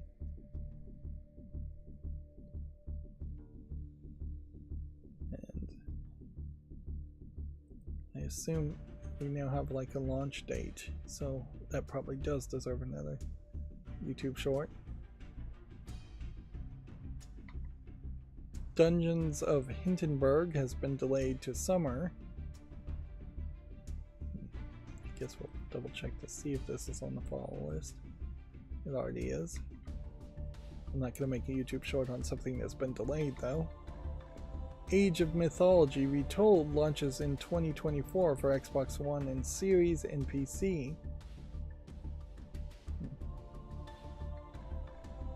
I believe this is a Microsoft now owned Microsoft RPG real-time strategy game, not RPG game.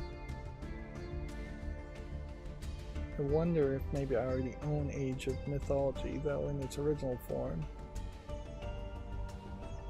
I may, but I probably don't. Rise of the Ronin Developer Diary Chapter 2 The Fight. Gundam Breaker 4, a Japanese closed network set for March 15th and 17th for the PS4 and 5 and Switch. X Astros gameplay introduction trailer. Millennia launches March 26th. Is this on Steam? Yeah. It may be a case today where we really don't have that many new announcements for games on Gematsu either. Paragon the Overprime to end service on April 22nd. Never even heard of this game.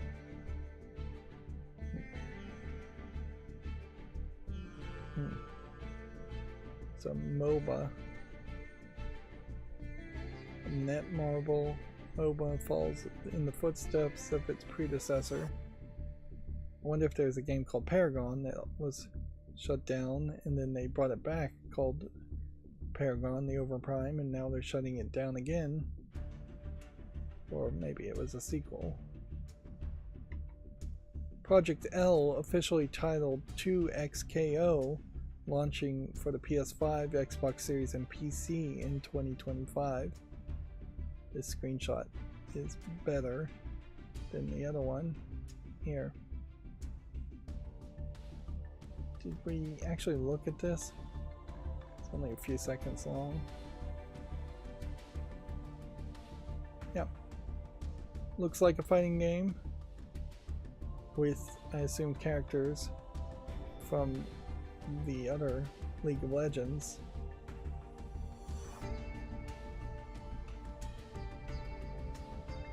Which, yeah, I guess that makes sense. In a funny way, it kind of does just feel like fighting games should be spin-off games of other games if you already have a collection of characters. Although you could kind of go in the opposite direction too. If you wanted to make something like League of Legends with the characters from Mortal Kombat or the characters from, say, Street Fighter, that probably would work pretty well also. Heroine Anthem 02 Scale Scar's Oath is now available for PS5. This was previously released in 2019, a long time ago.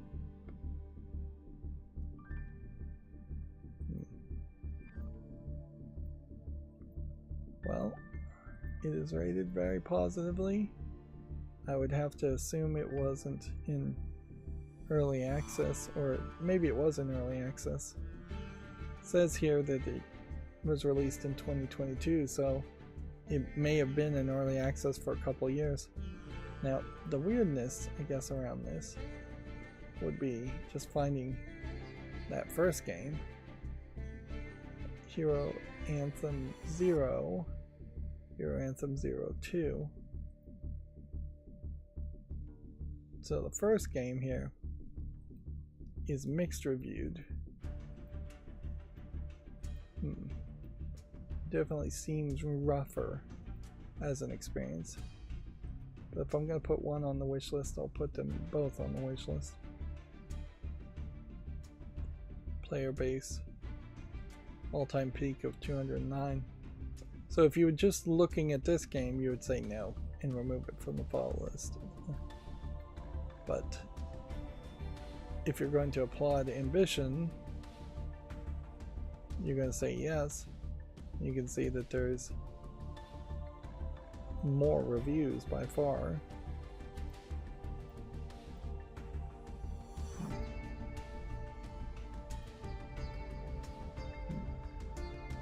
Let's just reload the page and see if we've got it where we want it to go.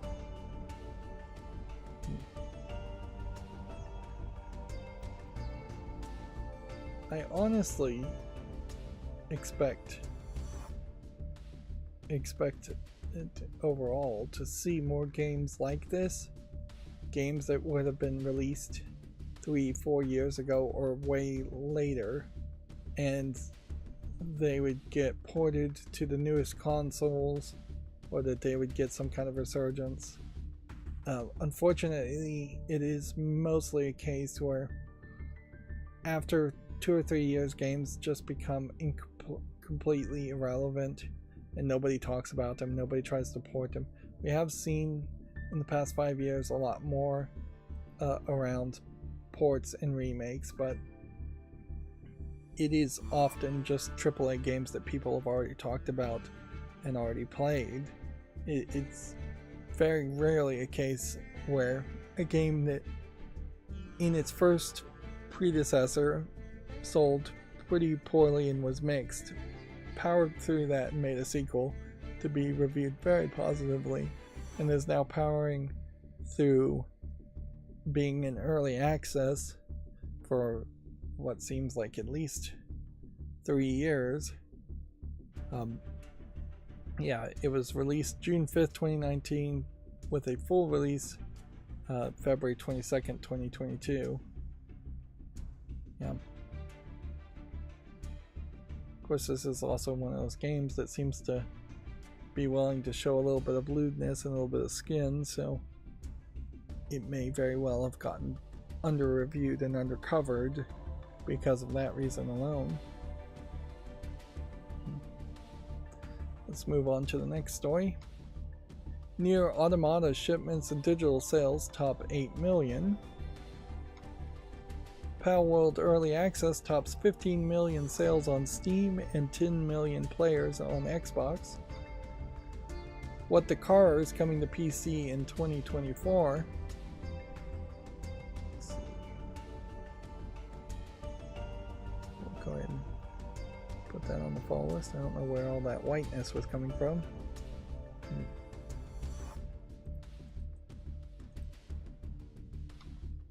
Mortal Kombat 1 DLC character Peacemaker launches February 28th for Combat Pack owners, March 6th for all others. Zombie Army VR has been announced for the PSVR 2, Steam VR, Quest 2, and 3.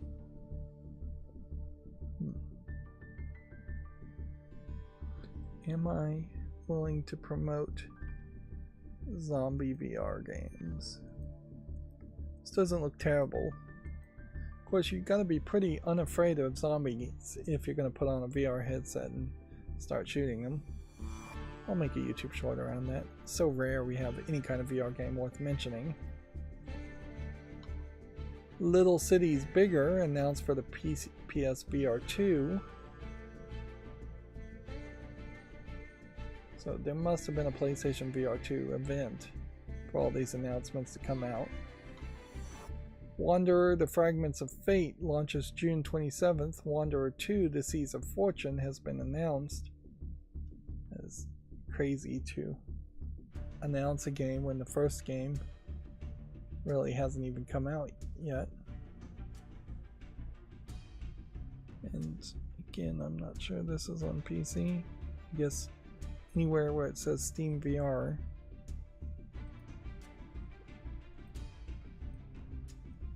This 2 doesn't look terrible.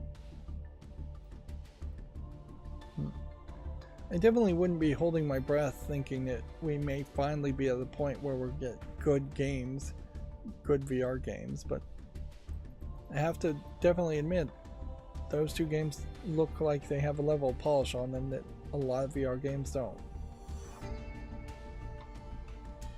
PSVR 2 to add PC support in 2024. Famitsu sales for 2.12 through 2.18 have been updated on Gamatsu. This puts Mario vs. Donkey Kong on the Switch in the #1 sales spot as a new one, and The Legend of Heroes Trails Through Daybreak in #6 spot. Skull and Bones taking the PS5 version, taking the 7th spot, and then we still have a decent number of PS5 and PS4 games in 10 and 11 and 12. This is definitely breaking up much better for the PlayStation than it has in the past. Cyberpunk Ultimate Edition getting released, I guess, in Japan for the PS5 in the 17th spot, not very high. Front Mission 2 Remake launching in the 23rd spot, which is pretty bad. And then Gunvolt Revolution or Gunvolt Records Chronicle dead last for the Switch as a new game.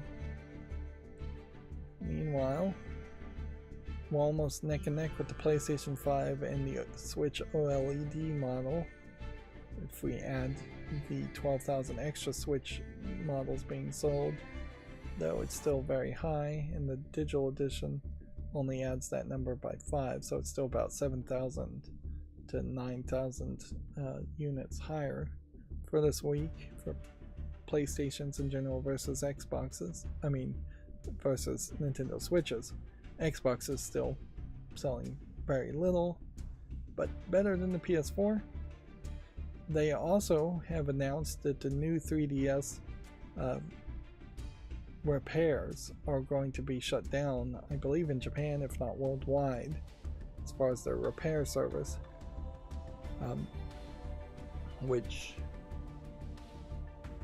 yeah,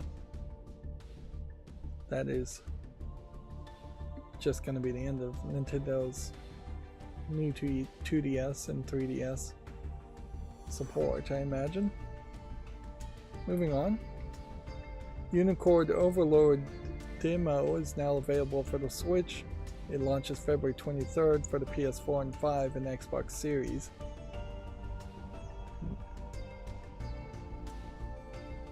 Here's where you have very useless links. Read more about this game here, here, here, here, and here. Which that's far too many articles, even for Gamatsu, who just puts out every press release.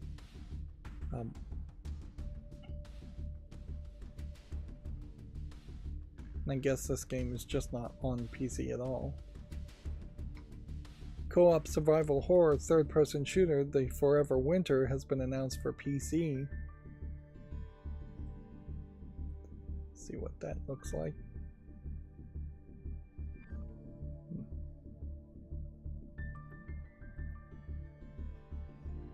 Dark screenshots.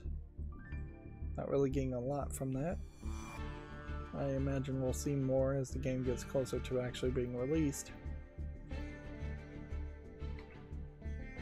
Yohane de Parhelion Numazu in the Mirage is coming to the PS4 on March 28th with DLC announced.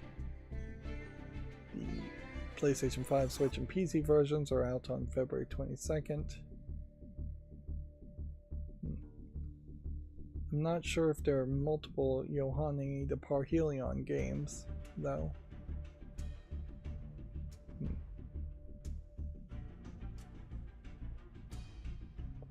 I'm running out of steam here. I need to hurry up. Felix the Cat collection launches March 28th. Which, yeah. This is like the second time in recent history that Felix the Cat has been re-released and resold, despite the fact that Felix the Cat really has absolutely no relevancy in modern times. There aren't Felix the Cat comic strips or comic books.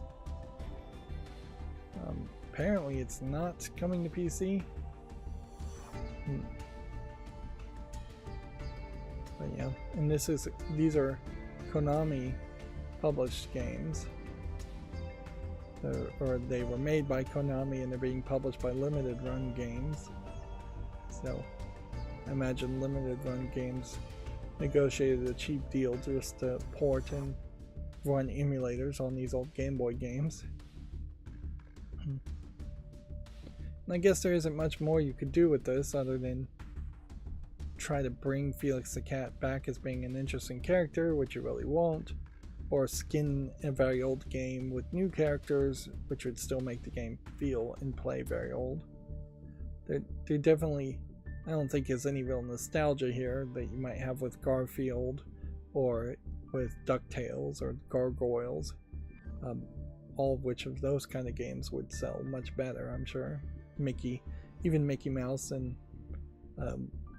Epic Mickey 1 rebrushed is a character still of some relevance. I'd have to assume Felix the Cat also is in just public domain at this point. Probably has been in public domain for a long time and nobody cared.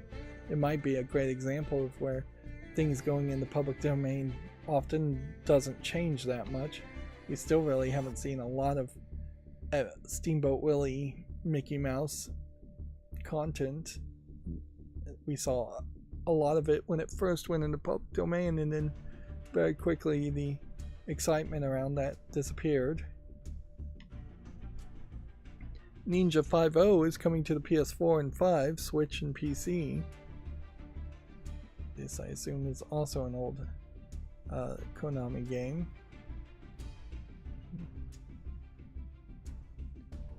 If I click this, it's just going to take me to the tag of PC.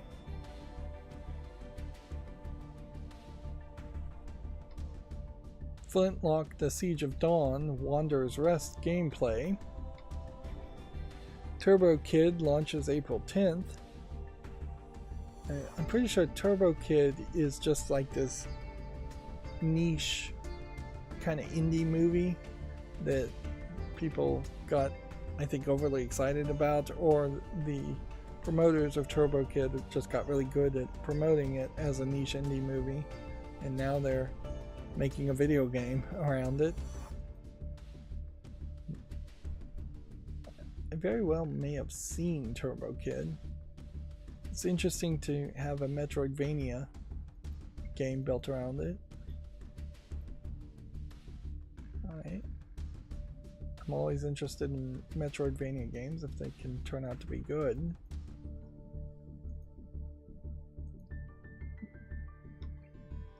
Llamasoft: The Jeff Minter Story launches March 13th.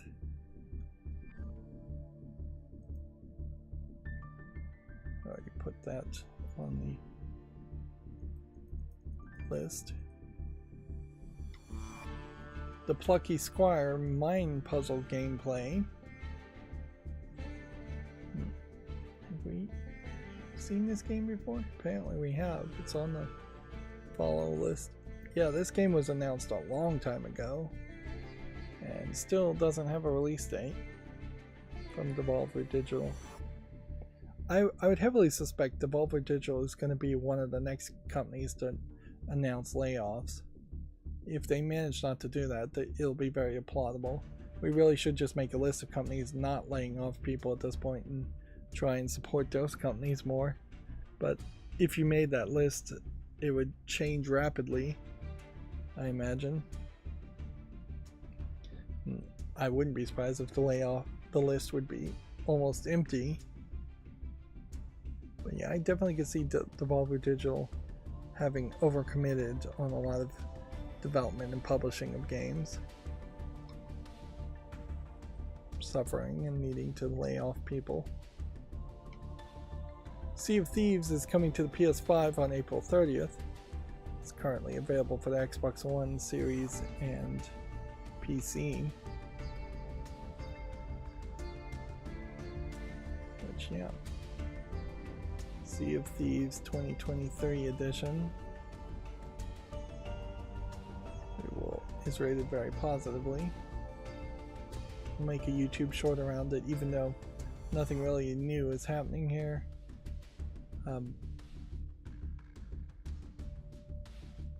It's interesting they're still using Jack Sparrow as a promotion in Monkey Island. Makes a little bit of sense, but there's been controversy both around Jack Sparrow and Monkey Island. Sea of Thieves in particular is a weird game that seems to be super popular amongst people who work at Xbox and continuing to get support amongst people that work at Xbox, where it really feels like it has failed to really grow a big enough audience of people outside of Xbox. And that may just highlight how a game company, or a big conglomerate of game companies like Xbox, can really just get off the reservation as far as the way other gamers think and feel. Almost certainly there's been too many people at Microsoft playing Sea of Thieves and not enough people actually making video games themselves. And, yeah, or making other kinds of video games, or being uninfluenced by Sea of Thieves. Pentiment is coming to the PS4 and 5 and Switch on February 22nd. Let's make sure we've already decided what to do with this game. It's already on the wish list. Is that an argument to make a new YouTube short because it's coming to other consoles? If it's rated very positively? I kind of think it is. The YouTube shorts really are just a process, I think, of flooding YouTube. Just even with similar or almost exactly the same videos, it makes sense. If these were posts instead of shorts, I wouldn't feel any hesitation to repost a game 2 or 3 times. And effectively a short is just a post, as far as I'm concerned. Grounded is coming to the PS4 and 5 and Switch on April 16th.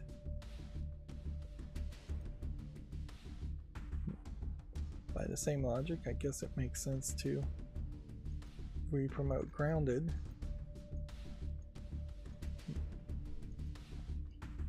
One of the things, and there's really no way to address this, in fact, we really couldn't do anything about this, that they're saying kids these days are very far behind, in a big part because of the pandemic, as far as just not learning basic things and understanding math and shapes and the months of the year, stuff like that they're just mentally very far behind. So they need to focus on their school and not play video games, it would be the argument there. But yeah, there is just a significantly high amount of games that would be appropriate for kids to play, and there's just no way they're going to have enough time to ever play it, even in their lifetime, because they will age into higher age rated games before they could play all of them. And certainly that was the case even when I was a kid. Even at small numbers of only a few hundred games for the NES, there was just not enough money and time to really play all the games I'd want to play. Although I did my darndest and succeeded pretty well at playing a lot of games. There's definitely things I missed, definitely decisions that needed to be made. Yeah.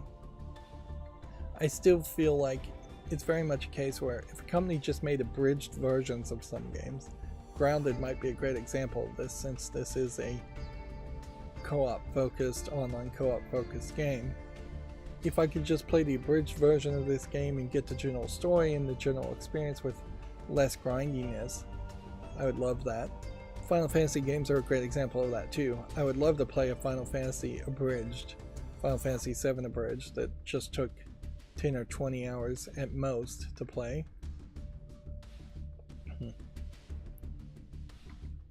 Hi-Fi Rush is coming to the PS5 on March 19th.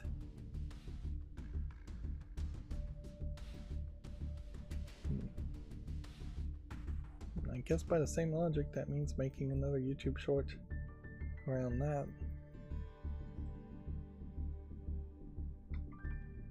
Level 0 Extraction PC closed beta test set for March 15th to the 18th.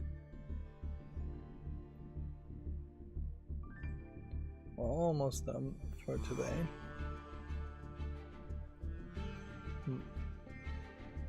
I think it is the Chinese Lunar New Year right now, or around that time still. So that might explain a lack of Chinese, Asian, Japanese announcements from Gematsu that we seem to be seeing. Prison Architect 2 delayed to May 7th.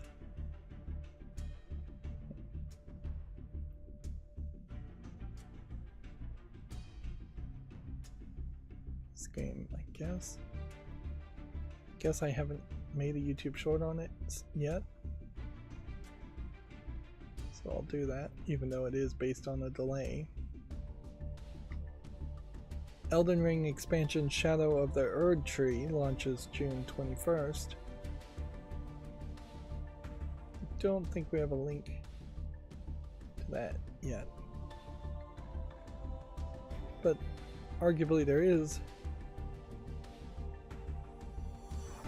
a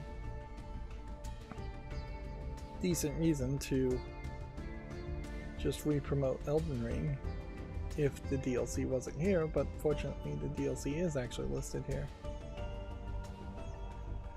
I doubt I'd actually get around to playing Elden Ring ever, or buying it.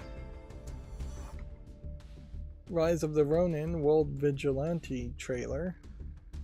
Yeah, this is the first like Asian looking game we've seen today. Picross S Plus launches February 29th. Powerful Pro Baseball 2024-2025 announced for PS4 and Switch. No PC release.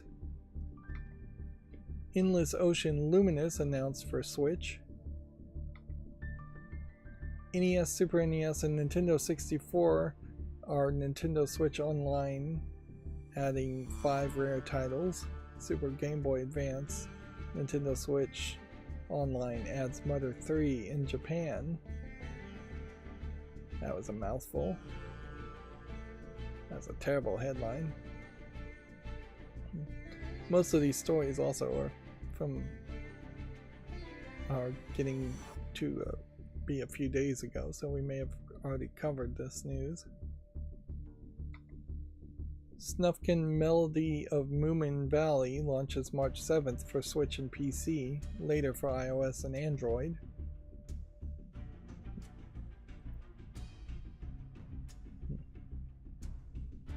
I do wish that Yu-Gi-Oh! Master Duel would play maybe 2 different songs instead of just one song over and over again. But it's not that annoying. Contra Operation Galuga launches March 12th, demo now available.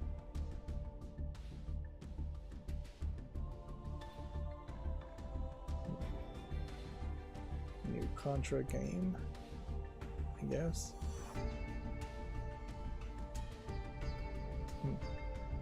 This is yet another Konami game, and just really questionable whether any of the old Konami games like Contra have relevancy in modern times. Pocket Card Jockey Rydo is now available for Switch. It's first release for the Apple Arcade. It's not on PC. I might actually have played this game if it came to PC, just to see what it was and how it played. Kingdom Come Deliverance Royal Edition for Switch launches March 15th.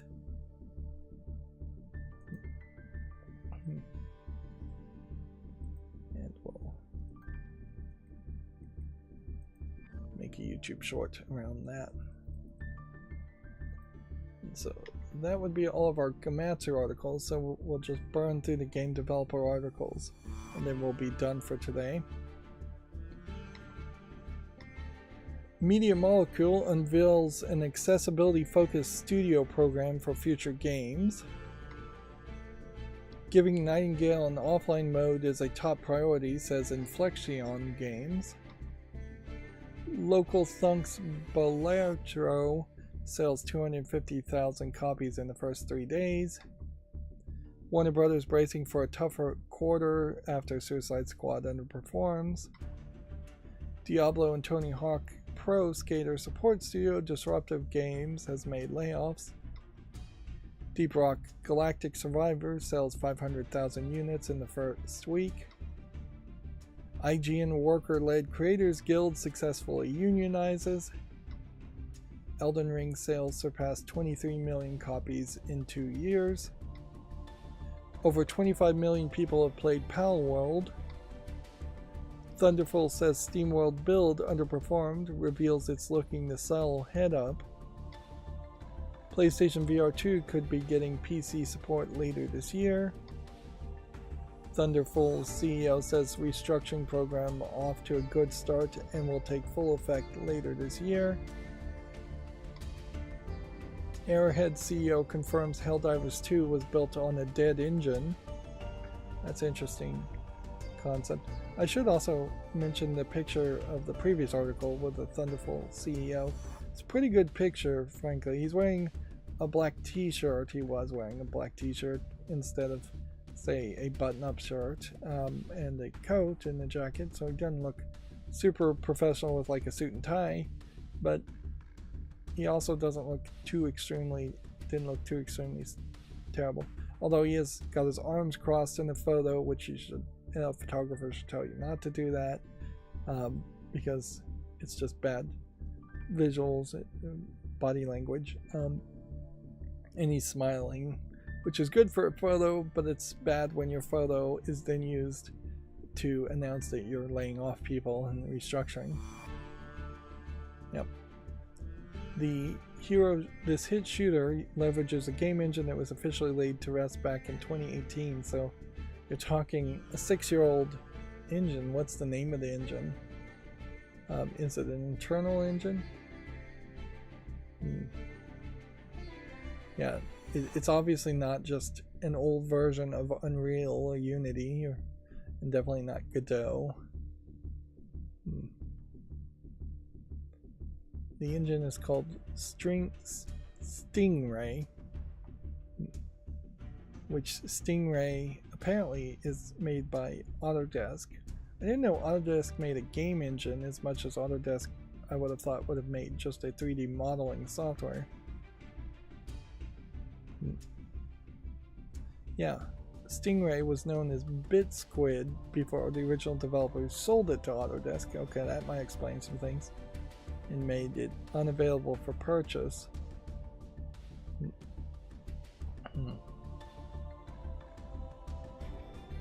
So, Autodesk, which I mostly know Autodesk is making the software. Autodesk, I believe, is the name of the software, which is a drafting software for making building plans. I guess you could also draft other things with it. 2D software for plotters, so you would print things as vectors and not as bitmaps, if that means anything to you. Yeah. So yeah, I have no idea why you'd use this software. That is the one thing that perhaps mergers and acquisitions might fix, but it doesn't inherently fix anything, usually.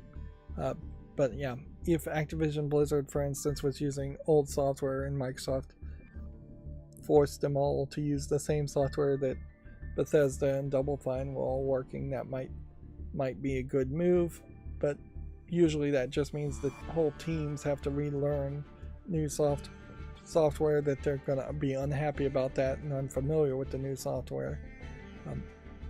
Ideally, yes, everybody would be passionate and move to the Godot engine or everybody would be on the Unreal Engine. It certainly would make it easier. It would be better to jump from one project to another project at a different company if you wanted to change jobs if everybody was using the same software.